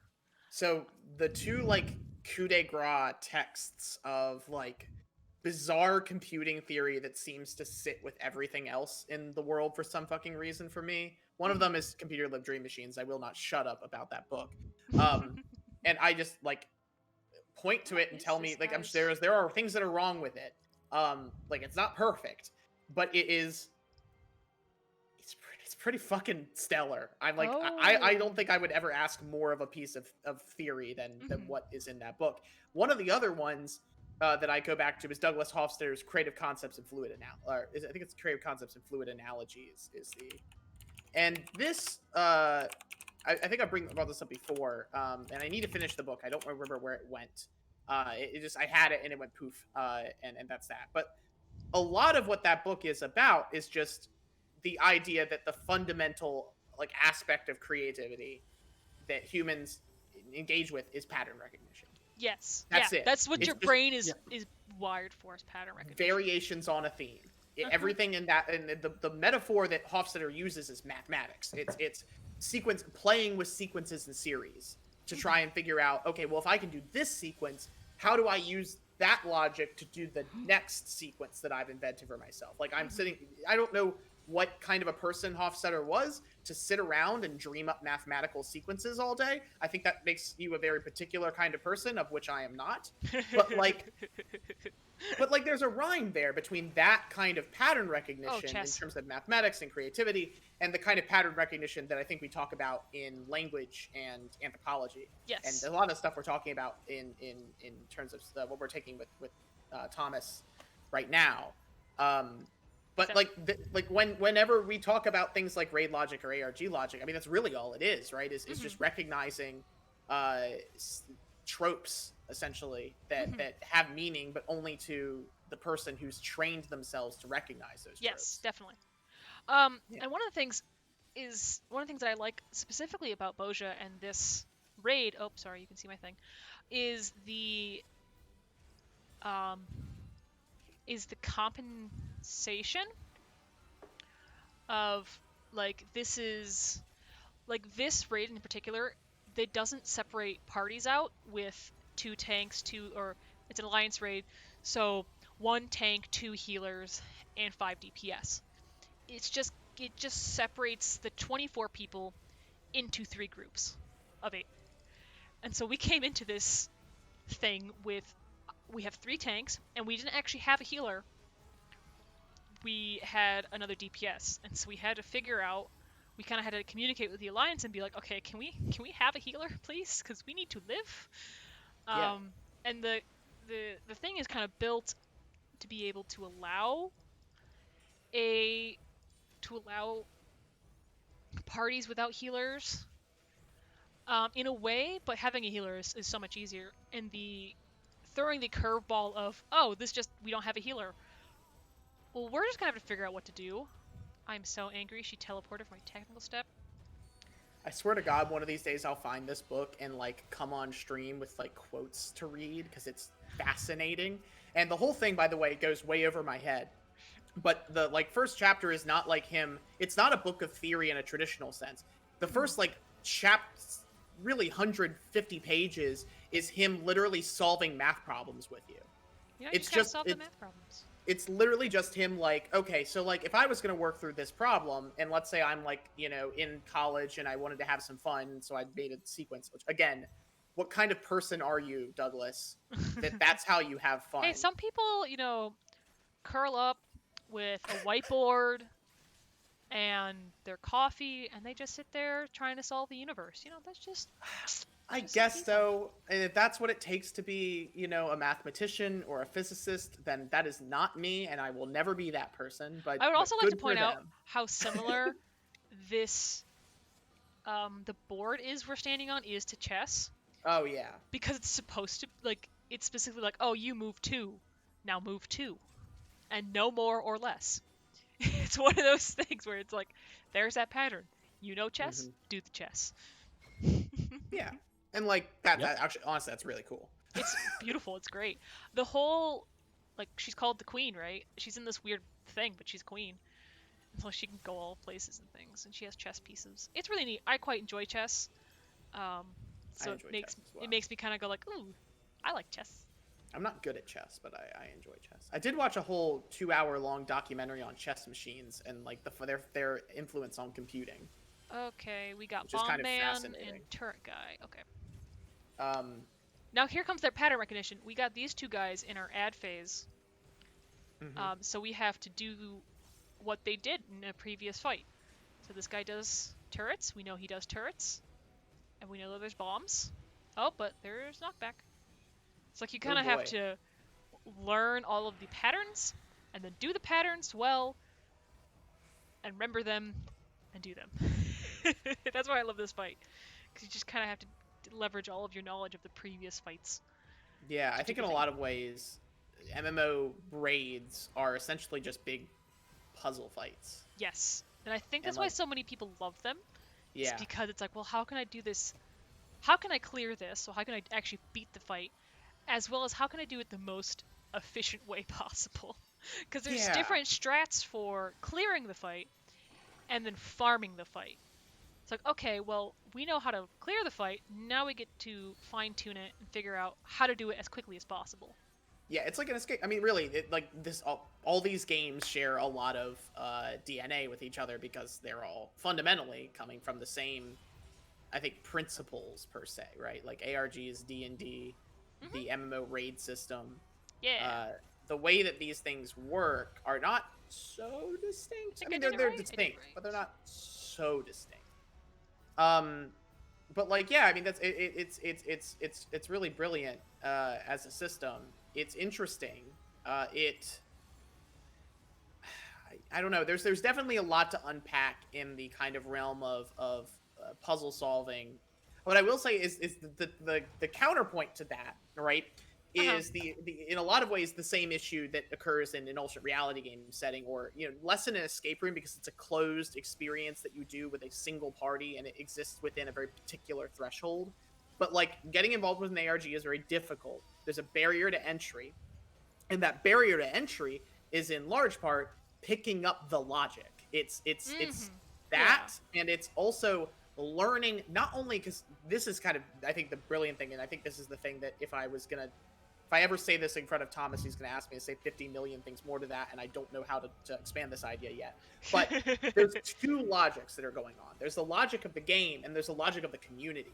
Yes. And you have to be privy to both, or otherwise, you can do the raid, but you're going to be kind of out of step. It's one of the things that stops me from getting involved in a lot of MMOs is that I could conceptualize how to do a raid, sure, but like the social norms of the community when raiding, I don't know. And I will say for like Final Fantasy, you do pick up on them. It's not as scary as something like League, where if you do something wrong, someone will call you out. In this one, if you do something wrong, or if you just say, hey, I've never done this fight before, most people will be like, okay, well, this is how you do it. But there are a lot of certain norms, especially at like level, for example, let's take level 80 content, a normal raid setting, where it's just like, it's a fight that everyone should be able to do if you can kind of understand mechanics and stuff, right?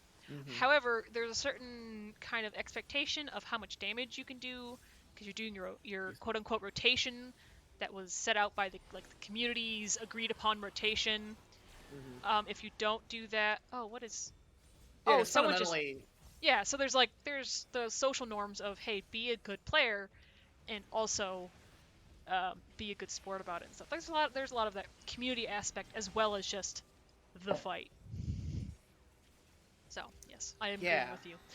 And then there's also like the fundamental idea that the game, the raid is built on the base of the main game, right? So you also have to know your class well enough to perform, and that's not really easy. I mean, dungeons are really like, I think the raid is the end game of any MMO, right? Like that's pretty much the raid and like the fashion are the two things that kind of come back for many games. That's the end game. The end game is fashion in this game. And Lel makes a really good point. Like for dungeons, I don't think there's an expectation of knowing the dungeon wholesale, unless you're doing really poorly. And I look at your search info, and I found out like you're like a level 80, and then I get kind of mad at you. I'm like, well, you should know better. But also, Lel makes a good point. Like there's expectations for extremes. Like you don't go into hard end game content. Right. If you don't know what you're doing, you always look up a guide, and there's people who are reputable and that kind of thing. Did I do this right? There are people here. Yeah, and like you, like, and honestly, that's one of the things about Final Fantasy XIV that is kind of odd to me. But I mean, I understand why the dungeons are there when they're put in the context of the raids, because they really are just training you to understand the raids. Yeah. The base game really does not teach you anything about the dungeons or raids or anything. Like you can play through the whole game with your character in the overworld. If you can't never touch a dungeon or never touch an alliance raid. Yeah. But let's say theoretically you would be playing an entirely different game with similar mechanics. Yes. You need to know like what your abilities do and to get through the main game, but that's basically where it ends. Oh. And that's that. that's not really the case in every MMO or MMO like thing. Like in Destiny Mhm. 2, I mean, you're gonna get a sense of the overworld's gonna give you a sense of everything else because the core mechanic of the overworld isn't big AOE don't stand in it. Whereas, Big. that's And there's I think that's certain really there's different. certain like in the overworld you get that where you if you do oh, she has a really pretty cane. Here, I'll zoom in on that. Wow, that's And a really beautiful little right? spot. It's Yeah. really pretty. Did a really good job on rendering this dungeon. Well, Rendering they a lot of better the know how to dungeons. render crystals because it's fucking Final Fantasy. We've had enough fucking crystals. They should have Oh, the learned by now. crystals. But yeah, so in Final Fantasy, you get the kind of idea of, well, this is how like AoEs work because there's some enemies that actually use AoEs. Right. There's some fates that have bosses that are very particular. If you do like hunt trains, there's very hard monsters that have very specific mechanics that you have to follow. But I do agree that if you were um, it's very obvious when you meet like a Final Fantasy person, like a new player who didn't play any Final Fantasy whatsoever and then skipped to level 70. You can tell when they hit the first level 70 to level 80 dungeon, which is Holminster, because they just don't understand in a certain way that you can't really place.